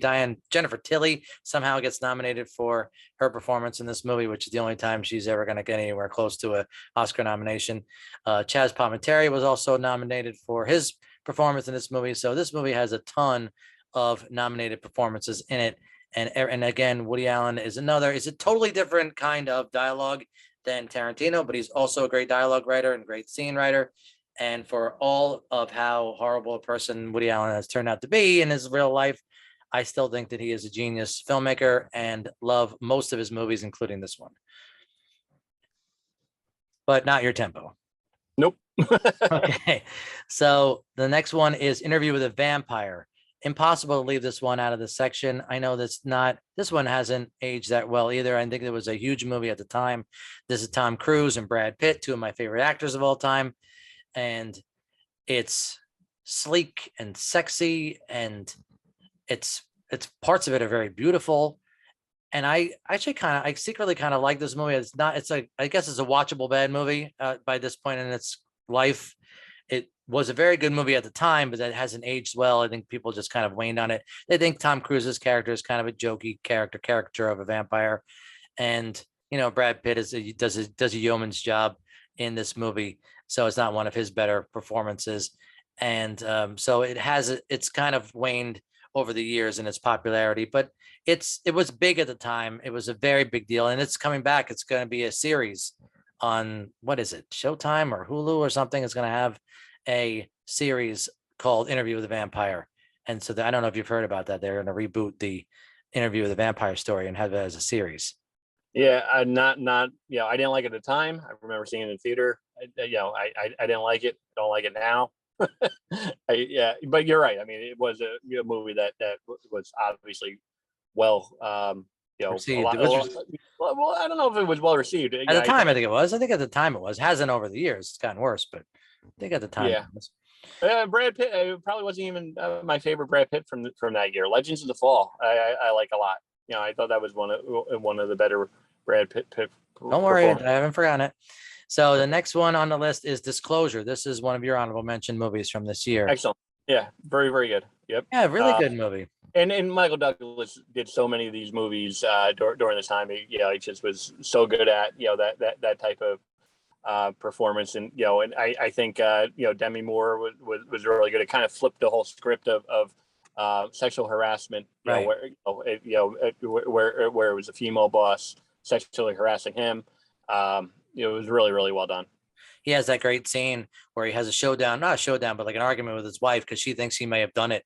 This accusation of him sexually harassing Demi Moore, and he's like, he blows up at her, and he's like, "Come on!" He yells at the housekeeper, "Come on down here! I want to exercise my dominance." He's kind of making fun of, not making fun of it, but he's like, "Oh, you can't understand." He's finally boiling over. Because he's being accused of something that he didn't do, because sexual harassment is about power. It's not about sex. Well, wait a minute.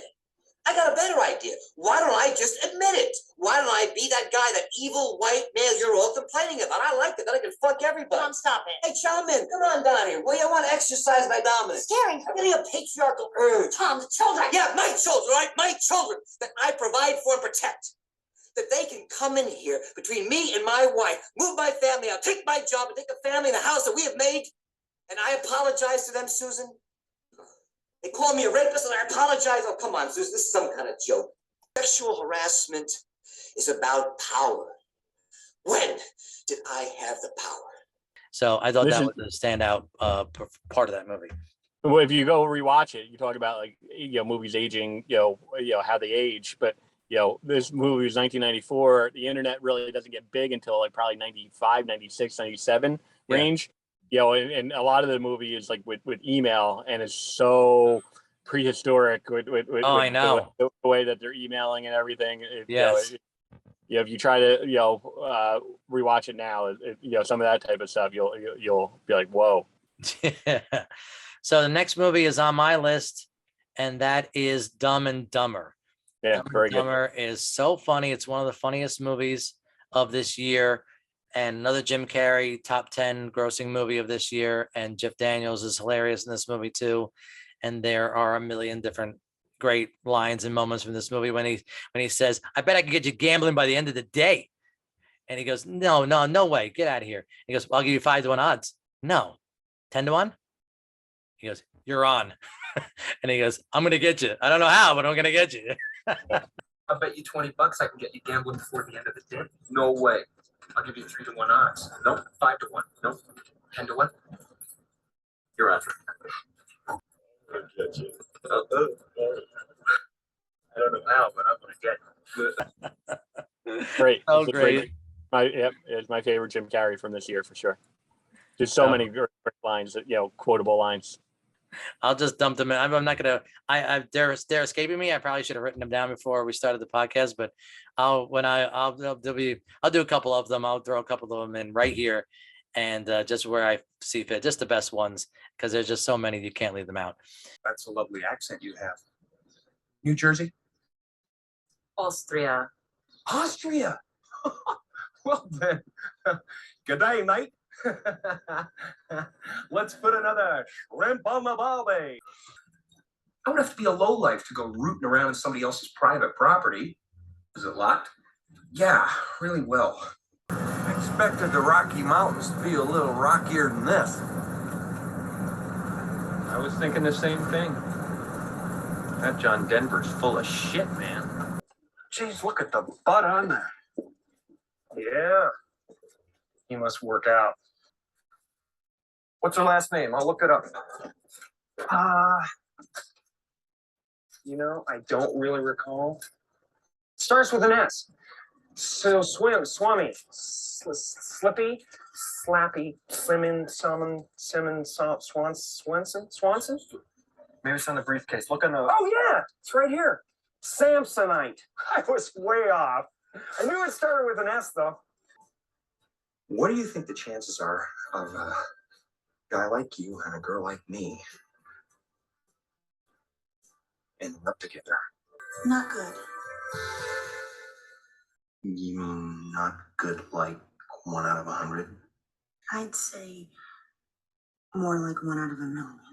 But you're telling me there's a chance. Yeah! I already did. Hey guys, we're going on a national bikini tour, and we're looking for 2 oil boys who can grease us up before each competition. You are in luck. There's a town about 3 miles that way. I'm sure you'll find a couple guys there. You realize what you've done? Oh, have to excuse my friend. He's a little slow. The town is back that way. I guess they're right. Senior citizens, although slow and dangerous behind the wheel, can still serve a purpose. I'll be right back. Don't you go dying on me. I've had it with this dump. We got no food. We got no jobs. Our pets' heads are falling off. What is the soup du jour? It's the soup of the day. That sounds good. I'll have that. Pull over. Oh, it's a cardigan, but thanks for noticing. Yeah. Killer boots, man. You fellas been doing a bit of boozing, have you? Sucking back on Grandpa's old cough medicine? Come on, give me that booze, you little pumpkin pie haircutted freak. Come on. So the last movie on this best of section is Legends of the Fall, like you just mentioned. And this movie came out in December, right around awards time. And this had a lot of people in it too. And this is, like I said, this is my favorite Brad Pitt of this year also. Also had Anthony Hopkins and Aidan Quinn and Julia Ormond. She's another actress I fell in love with after watching this movie. I thought she is super hot, especially in '94. Julia Ormond is so super hot. Sure. Legends of the Fall is one of your top tens? Yeah. Or just off your top 10? What are your honorable mention top 10? Just off Henry Thomas. It kind of brought Henry Thomas back to the. Oh, right. I forgot about Henry Thomas being even in this movie. It was Yeah, really good. Oh, yeah. Okay. One of those movies that you could. I think it was nominated for cinematography, maybe a few other things, but kind of got lost. But yeah, every bit as good as Power of the Dog. The story. If you rewatch these 2 movies side by side, I'd rather watch Legends of the Fall. Me too. Thank you. In a year when you had the Power Pack movies that we had, at a time when you only had 5 Best Pictures. I mean, this is the type of movie that's going to get lost. So speaking of getting lost, it turns out that I was about to say we were done with this section, but actually we forgot 2 movies. I'm just looking over my list right now, and I just forgot to write 2 movies into this section. So talk about getting lost. We almost didn't mention the Hudsucker Proxy, which actually came out all the way back in March. And this was a Coen Brothers movie. And this is one of the underrated Coen Brothers movies, I think. And this stars Tim Robbins and Jennifer Jason Leigh and Paul Newman. And those 3 people all give really good performances. This is really more about like the script. The dialogue in this movie is so like from straight out of a 1940s newspaper movie, which is really what it's kind of giving homage to. Yes, idea man. What are his hopes and dreams, his desires and aspirations? Does he think all the time, or does he set aside a certain portion of the day? How tall is he? What's his shoe size? What does he sleep? What does he have for breakfast? Does he put jam on his toast? Doesn't he put jam on his toast? If not, why not? And since when? Well, and just the dialogue is so good, and everybody in this, all 3 of those actors, Robbins, Lee, and Newman, are so really, really good in this film. And I think that Jennifer Jason Leigh, she's another person who I kind of fell in love with after seeing her in a movie from 1994. And I think she gives a very underrated performance and she could have gotten nominated for Best Supporting Actress in this movie. I thought she was that good in this movie, but just her dialogue is great.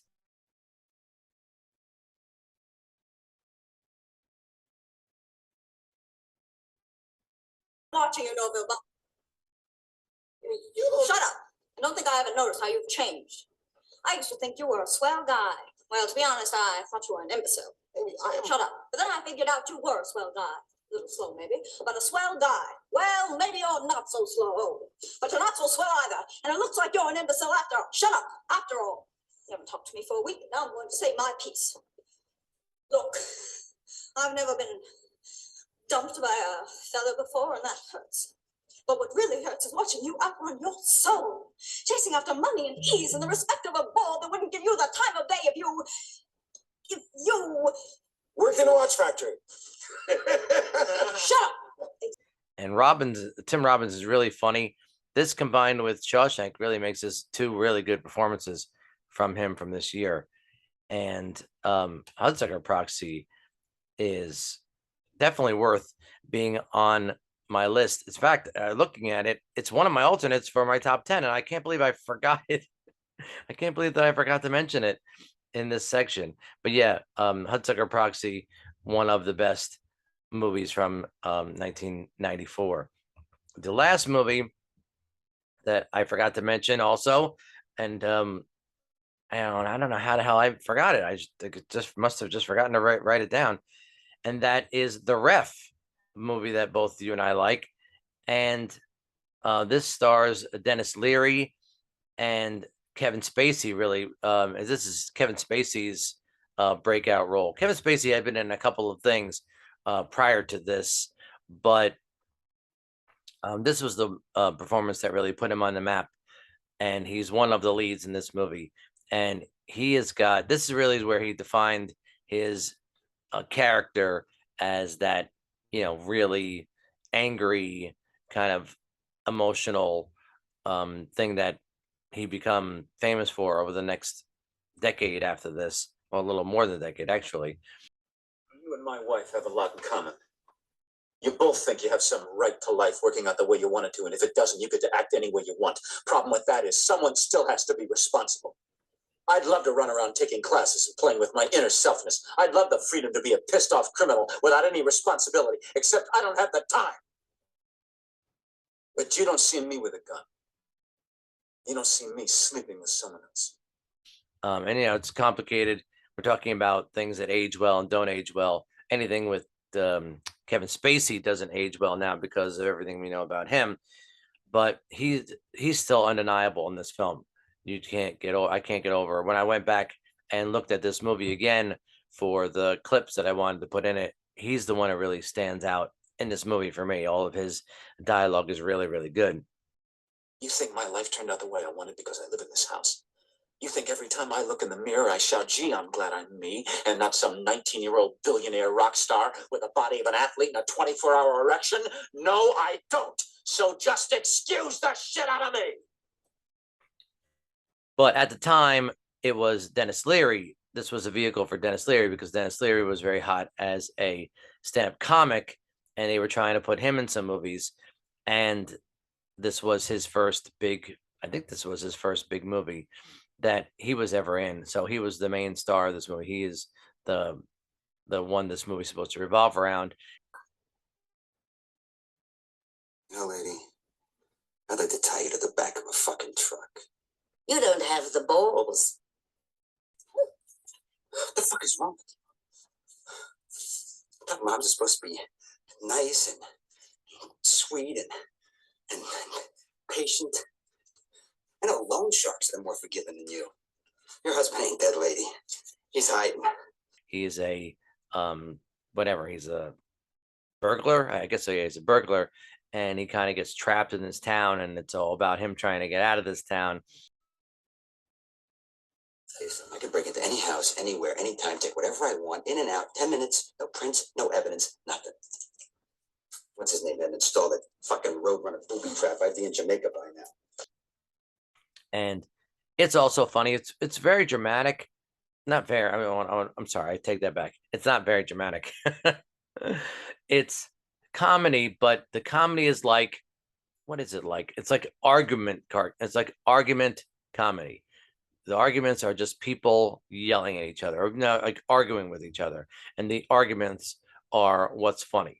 You're the one who suffocated him with limitations. Our son's a very sensitive, creative Juvenile delinquent boy. Yet the kind of imagination that the mafia gives scholarships for. In the ninth grade, we told him he could get a part-time job. You ready for what he did? He started an escort service for the football team, and he gave out my mother's phone number. And I still say getting laid by an 18-year-old linebacker is just what she needs. So I thought that that was worth noting. And this is one of your movies. This is one of Keith's alternate top 10s for this year too. So now that we did those two movies, now we're done with this section. And because those are all of our favorite movies and all of what we think are the best movies of this year. Okay, so to recap our top 10 list in the order that they came out in. No, for Keith, your number 1 was Shawshank, 2 was Pulp Fiction, 3 was Quiz Show, 4 was Forrest Gump, 5 was Four Weddings and a Funeral, 6 was Clerks, 7 was Hoop Dreams, 8 was True Lies, 9 was Reality Bites, and 10 was Speed.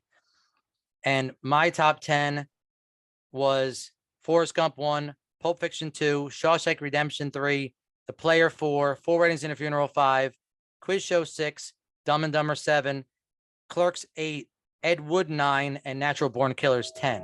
So you and I tie. Well, we shared 6 picks. So I gave 3 of us each. I gave each of us 3 more, and you picked Greedy, The Ref, and Disclosure as your other 3. Is that right? My 3 were Ace Ventura, Hudsucker Proxy, and Bullets Over Broadway. So Gene Siskel and Roger Ebert, their top 10 movies are pretty similar to ours. They have a couple of movies that we didn't pick. They both thought Hoop Dreams was their favorite movie of the year, which is unusual. They don't usually share a number 1 movie of the year, but they both thought that they agree with you that Hoop Dreams is incredible. In fact, they named it their favorite. They both named it their favorite movie of 1994, which I thought was interesting. And Siskel has Pulp Fiction higher than Ebert does. Siskel has Ed Wood and Ebert doesn't. They both like a movie called Red, which was a movie that its director got nominated for Best Director that year. And it was part of a trilogy of Blue, White, and Red. And Red was the movie that got nominated. They thought all 3 movies deserved to be mentioned in one movie, but it was Red was the one that came out in 94. They both had Quiz Show on their list. They both had Forrest Gump on their list. Siskel liked the movie called Vanya on 42nd Street, which I've never heard of. Siskel liked Red Rock West, which I didn't care that much for, and he liked Little Women. And Ebert liked the movie called Blue Kite, which I never heard of. He liked Fresh, which I remember, but I don't really have any much affinity for. And he liked the movie called The New Age. So that's what the resident expert, film experts thought, or film critics anyway, thought were their favorite movies from 1994. So the top 10 grossing films of 1994 were The Lion King was 1, Forrest Gump, True Lies, The Mask, Speed, The Flintstones, I couldn't believe it when I read that, Dumb and Dumber, Four Weddings and a Funeral, Interview with a Vampire, and Clear and Present Danger. Those were surprising that those were the top 10 highest grossing films of 1994. Does that surprise you at all? No, not really. Flintstones. How did Flintstones get nominated? How did Flintstones get a popular TV show? It was a popular TV show. John Very Goodman. popular for I know it was such a popular TV show, but the live action version, I didn't think it was going to do as well at the theater. But the casting of that movie is actually really good. I know I didn't talk about how that movie beyond its title, but all the people who were in it were perfectly cast. I thought John Goodman was great as a perfect cast as Barney, as Fred Flintstone, and Rick Moranis was a great Barney Rubble, and even Rosie O'Donnell was good as Betty. It was Betty, and who was Wilma? That was whoever the hell Wilma was in that movie. She was perfect she looked the part too.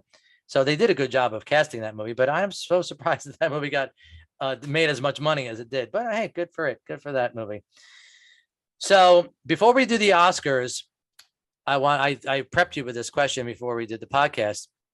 And that was now in 1994, there were only 5 movies that were nominated for Best Picture. That was the rule.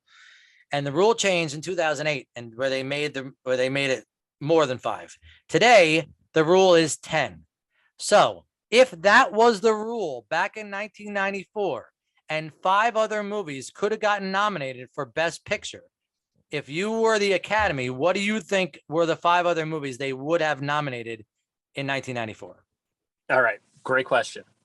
Hoop Dreams would have been on there because I think it just missed the cut. And like you said, Siskel and Ebert. I forgot that they ranked it, but you would throw that on there. It was a snub at the time, so it definitely would have. It was a snub at the time for sure. The Lion King, you throw that that in there. Little Women, I'm not a big fan, but it does look like an Academy Award type nominee. Legends of the Fall, which we talked about before. Yep, definitely Academy Award kind of movie. And and then I'm missing. And then the last one I would go either Interview with the Vampire or Nobody's Fool. Because Nobody's Fool, was well received. Again, Paul Newman. Yeah. But I didn't love the movie, but you could certainly see that sneaking in. Now, again, because of the benefit of time, no one would ever nominate this now. But in 1994, what? Speed. Right. Right, Speed. I had that on my list. I thought that if it was 10, I still think it would have been nominated. It won a couple of Oscars, so I would not be surprised if Speed had snuck in there as one of the nominees. One movie that, if I'm voting like a 1994 voter, I think Bullets Over Broadway gets nominated for Best Picture. Oh yeah, you're right. So many people got nominated just for acting in that movie, and Woody Allen got nominated for Best Director in that movie. So I think he would have. No, he didn't. I'm sorry, just Best Screenplay in that movie. And so I think that would have snuck in there. The rest of it, I'm pretty sure you're right. There's a possibility Immortal Beloved could have gotten nominated, or The Madness of King George could have gotten nominated. We wouldn't have been happy about it, but I wouldn't have been surprised if either of those movies have gotten nominated. But you did a great job with that question, Keith. Maverick was a possibility too. I didn't really like Maverick very much. Wyatt Earp was a possibility. Yeah, I don't know. I like you said, I don't think that even people liked it that much at the time. So on the surface, this is our favorite Oscars year, right? Because all the 5 movies that were nominated for Best Picture are our favorite movies. But you have some issues with what won Oscars, right? You would rather have picked different things. If you had the Oscars to do over again, wouldn't you have rather had different results? I'm okay with a lot of these results, but I think that you have issue more with the Academy Awards. Best Picture was Forrest Gump. Nominated was Pulp Fiction, Shawshank, Quiz Show, and 4 Weddings. So if you had to do it over again, knowing what you know now, you would want Shawshank to win Best Picture? Shawshank's the best movie of that year, one of the best made movies of all time. And Forrest Gump is really, really good, but it doesn't stand the test of time that Shawshank does. I think that the scope of Forrest Gump was bigger. I thought that was just a bigger movie. It encompassed more things. Like I said, it had a female in it, had a predominant female cast that Shawshank didn't have. And I think that Pulp Fiction lost Best Picture because it's too cool. And I think that that's been the big knock against Tarantino his entire career. That's why he's never won Best Director and why his movies have never won Best Picture, because their primary objective seems to be being cool. How can I make the coolest, everything as cool as possible? And I don't think that people respect cool as much as we might. Younger people respect cool a lot more than, grown-up sophisticates do. And so it loses points. Well, we would give it points for being cool. I think it loses Academy Award points just for being too cool. I think it's thought of as too adolescent, and it's not as serious as Forrest Gump. And that's why I think the Forrest Gump ultimately won Best Picture. It had everything. It had great special effects too. People don't even talk about how good the special effects were in Forrest Gump. The acting is good as any other movie that was in that year. It's very sentimental. It has one of the great love stories of that decade. So it just had everything. And I was not surprised that it won Best Picture. And even if I had to do it over again today, I would still give Forrest Gump Best Picture, but that's just me. I'm in the minority there, but I love Shawshank too. I'm never going to knock Shawshank. I could watch it 100 times. Such a great rewatchable movie. As far as the other awards, are you going to get to the Yeah, sure. What else? What other? I mean, you don't even best actors. You don't even want actor. You don't even want Hanks to win actor, right? You'd rather. I go Hanks to actor. Oh, you would go Hanks actor still? Okay, that's good. Yeah, I mean, more, the fact that, Samuel Jackson, I guess, was in supporting actor. I would have gone Sam Jackson for supporting actor. Yeah. Best actress, and I see that she wasn't even nominated, which is incredibly bad. Robin Wright should be somewhere. I would probably lean toward best actress but you could make a case that she was best supporting. Probably too. would have had a stronger case for best supporting actress, right? She would have given But, Diane Weiss my run for a minute. God, great in that movie. That go back and rewatch that movie just from the lens of her and how important her character was and Absolutely. so good, so well done. Best actress is such a weak class too.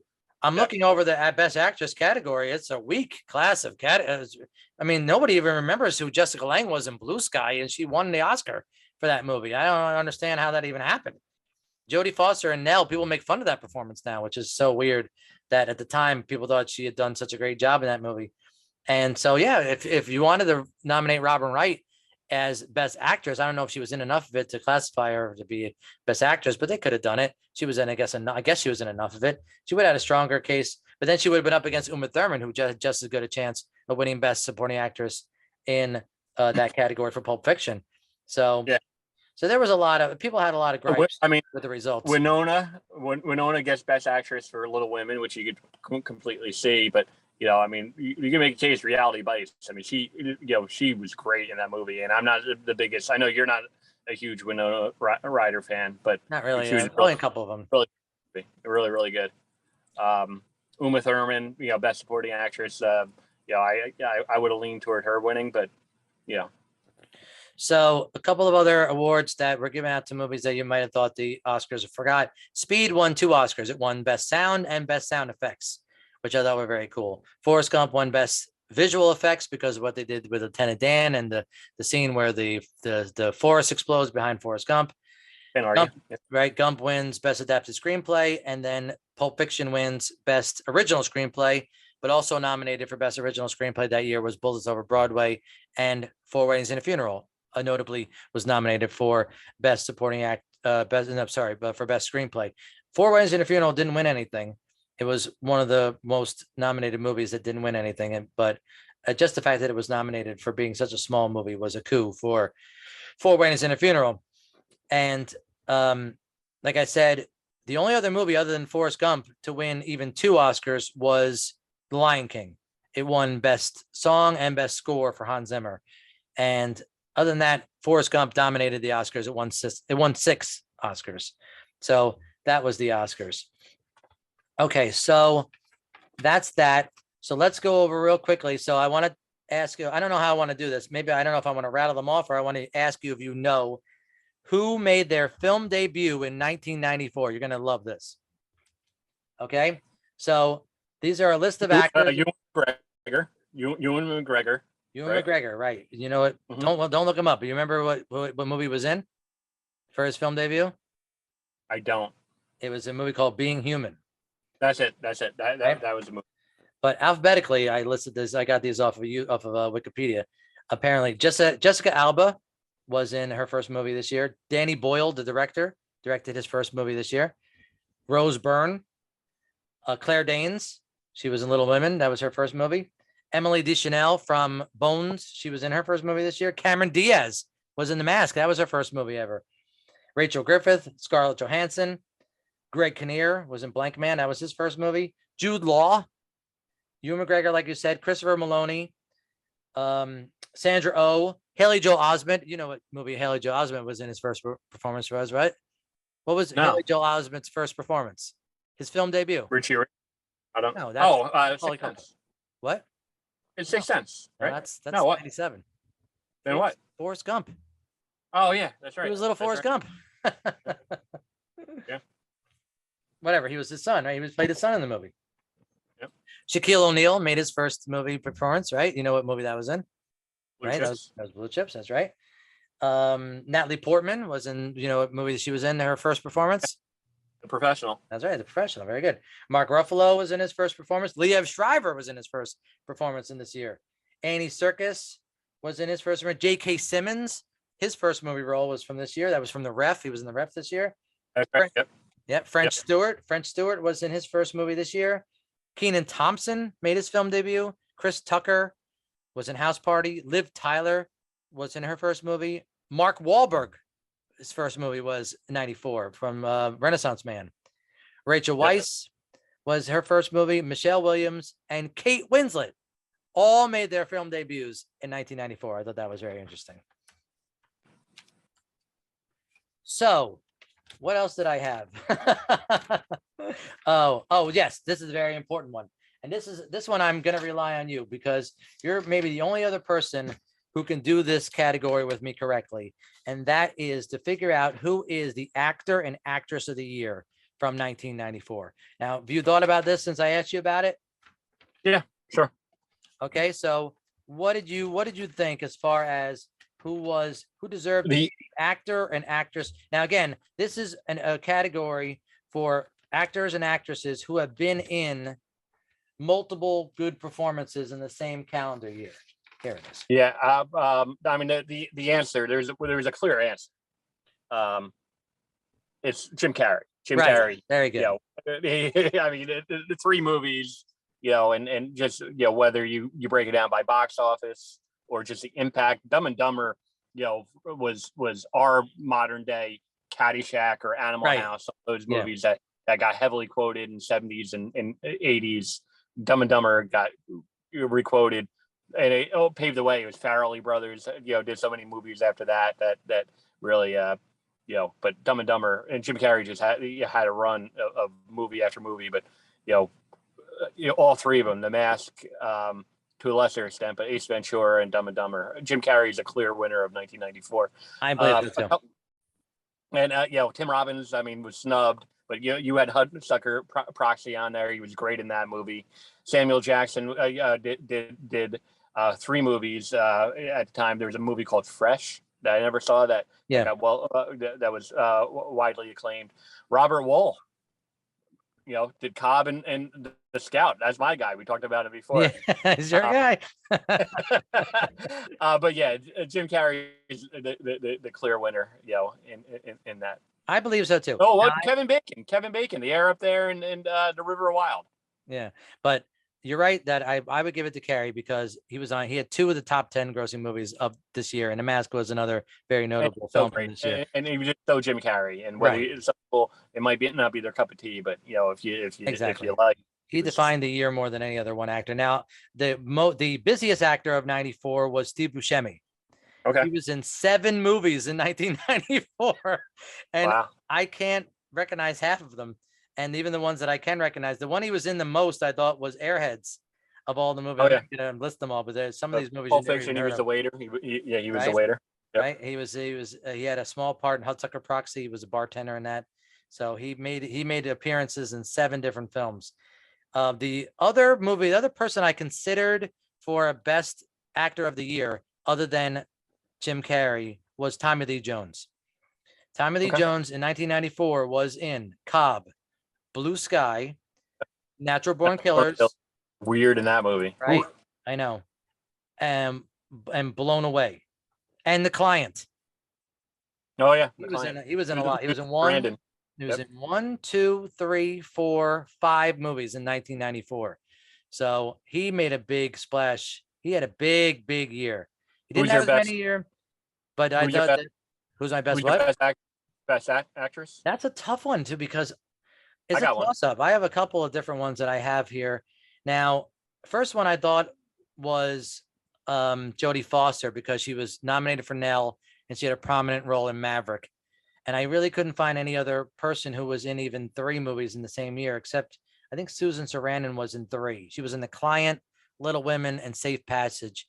So maybe if I give her 3 performances, she might be the actress of the year. What do you got? Jamie Lee Curtis for True Lies, and she was actually nominated for a Golden Globe. She won Golden Globe. Best actress. That's true. And when you think about, she was in My Girl too. She was in My Girl too. Yeah, My Girl too. So and she was charming in that movie. Both of My Girl movies she was really good in. But that would be my best act, because when you think about scenes and movie from that era, I mean, it's just, it doesn't get any better than her performance in that scene, and just go watch it. I mean, it's phenomenal. It is a great performance. I thought it was between those two.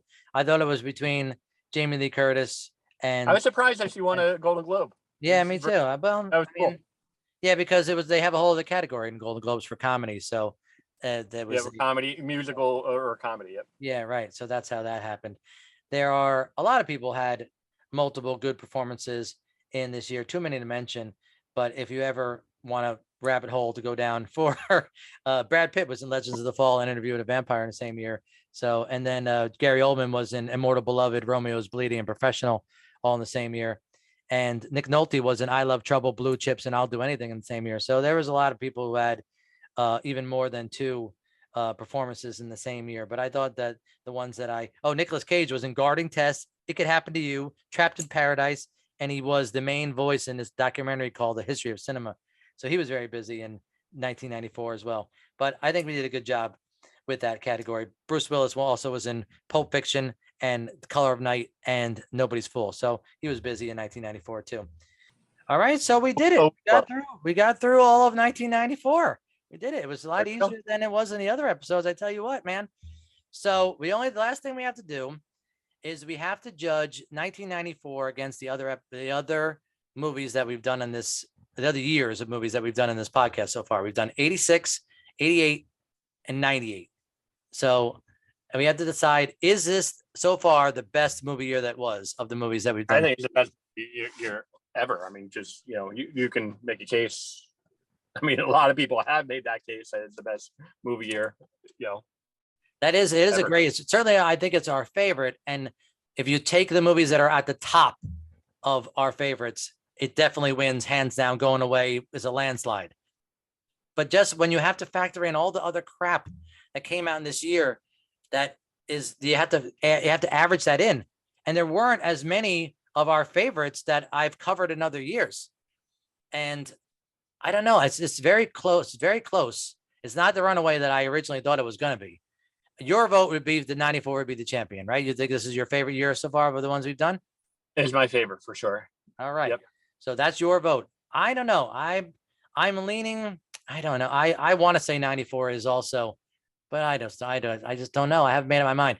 I like to leave it up to the listeners, but I haven't got any responses yet of people. If you've listened to this podcast and you have a vote as to what you think your favorite movie year was of the ones we've done, 86, 88, 98, and 94, please let me know and I will factor that in my decision if you make a good case for one of these years over another. And that will be, if you make a good enough case, or if I get enough arguments for one year, it'll be the champion. But for right now, because you're here and you did such a great job in this podcast, that I'm going to give 1994 the champion belt for this episode. And it'll carry into the next episode, and it'll have to defend its title against whatever the next year that I do is. It's going to be some year in the 2000s, like from between 2000 and 2009, one of those years, like the aughts as they call them. So I'm going to do 2 years from that decade in that, and I'll go over my best of favorites list and figure out which episode I want to do next. But that'll be the next one. So I'm so happy that you finally got to be on this podcast with me. I really hope that you want to be on it again. I can't wait to have you back on. What'd you think? How'd you enjoy being on the movie year that was? Well done. Yeah. Anytime you get a chance to talk about movies, what's better than that? So, thank you so much again for being on this podcast. Side note, we got to hang out, but I haven't seen you in forever. I haven't seen you in person forever. Yeah, absolutely. I can see you. I'm watching him on Zoom right now. This is the most that I've seen his face in months. Anyway, I will let you know when this episode drops. And so I'm going to be building a Facebook page and an Instagram page for the movie year that was, so that people can interact with the show. And hopefully I'll get some responses. If anything that you like that we do in the show or don't like that we do in the show, please mention it. Again, I'll take your suggestions if you guys want me to cover one year or another. Or if you're outraged that I didn't mention a movie that you love, please mention it to me. I would be happy to have a discussion with anybody about anything movies. Please, I need the attention and I want the viewership and I want the interaction. So please don't be shy. Once I get the websites up. Once I get the Facebook page and Instagram page, I'll post about them so that people can interact better with the show, and hopefully it will get some viewership up. And if I tell you what, if having Keith Sargeant on the show doesn't get my viewership up, I don't know what's gonna. You got to help me out here, buddy. All right. So thank you very much. Thank you very much for being on the podcast, and I will talk to you soon, and I will try and get you back on the podcast as soon as possible. All right, buddy? Sounds good. I enjoyed it. Thanks, bud. All right. Thanks a lot, man. All right. So thanks again to my guest, Keith Sargeant, for coming on doing this podcast with me. Just a couple of things that I wanted to correct before we signed off. When I was going back over my list, my top 10 list, and giving you the order that the movies were in, I said The Player when I meant to say The Paper as my number 4 movie of 1994. And so I wanted to correct that. Keith said that Robert Wool was in The Scout, and he was not in The Scout. I think he meant that he was a scout in the movie Blue Chips, but it was just a cameo appearance. So it really didn't count as one of his a really quality performance from this year. He was in one scene. He was good in that one scene, but it was just that one scene. So I don't think it'd be counting. He definitely was not in the movie The Scout. Speaking of actor and actress of the year, something that Keith mentioned to me after we were done recording, and I definitely wanted to give him credit for this, was that he said that Winona Ryder should be the woman who is the actress of the year from 1994, because she was nominated for lead actress in Little Women, and she was also an iconic character for our generation in the movie Reality Bites. So that would make her the actress of the year for 1994. And when he mentioned it to me, I absolutely agreed, and I just wanted to give him credit for that. Also, another couple of corrections. John Dahl, we said we were going to note him as the director of the year because he directed 2 movies this year, and then we forgot to do that when we did the actor and actress of the year. So I wanted to fix that. AMC, the channel AMC, is the channel that's broadcasting the Interview with the Vampire series. And when I went back, I remembered that Elizabeth Perkins was Wilma in the Flintstones movie. So that's all the corrections for this episode. The other thing I wanted to talk about was this idea of 1994 as being the best movie year that was. I know I gave credit to it being the champion because Keith had made a good case. And I definitely think that 1994 is our favorite year of all time with the movies that were on it. But I just wanted to say that I'm not going to officially give it the championship. I'm going to leave it open for discussion, and we'll talk about it in future episodes. And hopefully I get some interaction from people who listen to this episode. And here's the reason why, because 1998 puts up almost just as strong a case, if not as strong a case, or maybe even a stronger case for best movie year that was. All right. And so just listen to the 2 all-star lineups from 94 and 98, and you decide. Because in 1994, you have Forrest Gump, Pulp Fiction, Shawshank Redemption, 4 Weddings and a Funeral, Quiz Show, Dumb and Dumber, Speed, Lion King, and True Lies. And for as great as you may think Forrest Gump, Pulp Fiction, and Shawshank are, they're each only 1 movie each. Okay?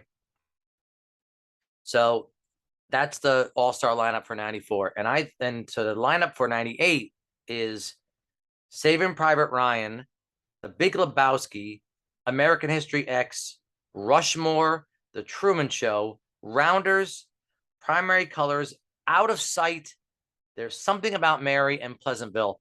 So it is not by any stretch of the imagination a runaway for either year. And I can't make up my mind. I just cannot decide which movie year was better. Some days I think that 94 was better, and some days I think that 98 was better. So I'm just going to leave it open. Right now it's a tie, I guess. So if you decide that it's one year rather than the other, just let me know, and hopefully that'll help me make my decision. But for right now, the 2 years are going to be in a deadlock for first place. as far as I'm concerned. So that's it. The next year that we're going to be doing on this podcast is going to be the year 2005. And hopefully I'll be recording and editing that together soon. So I hope you enjoyed this podcast, and I hope that you come back and listen again real soon. And thank you again for listening to the movie year that was 1994.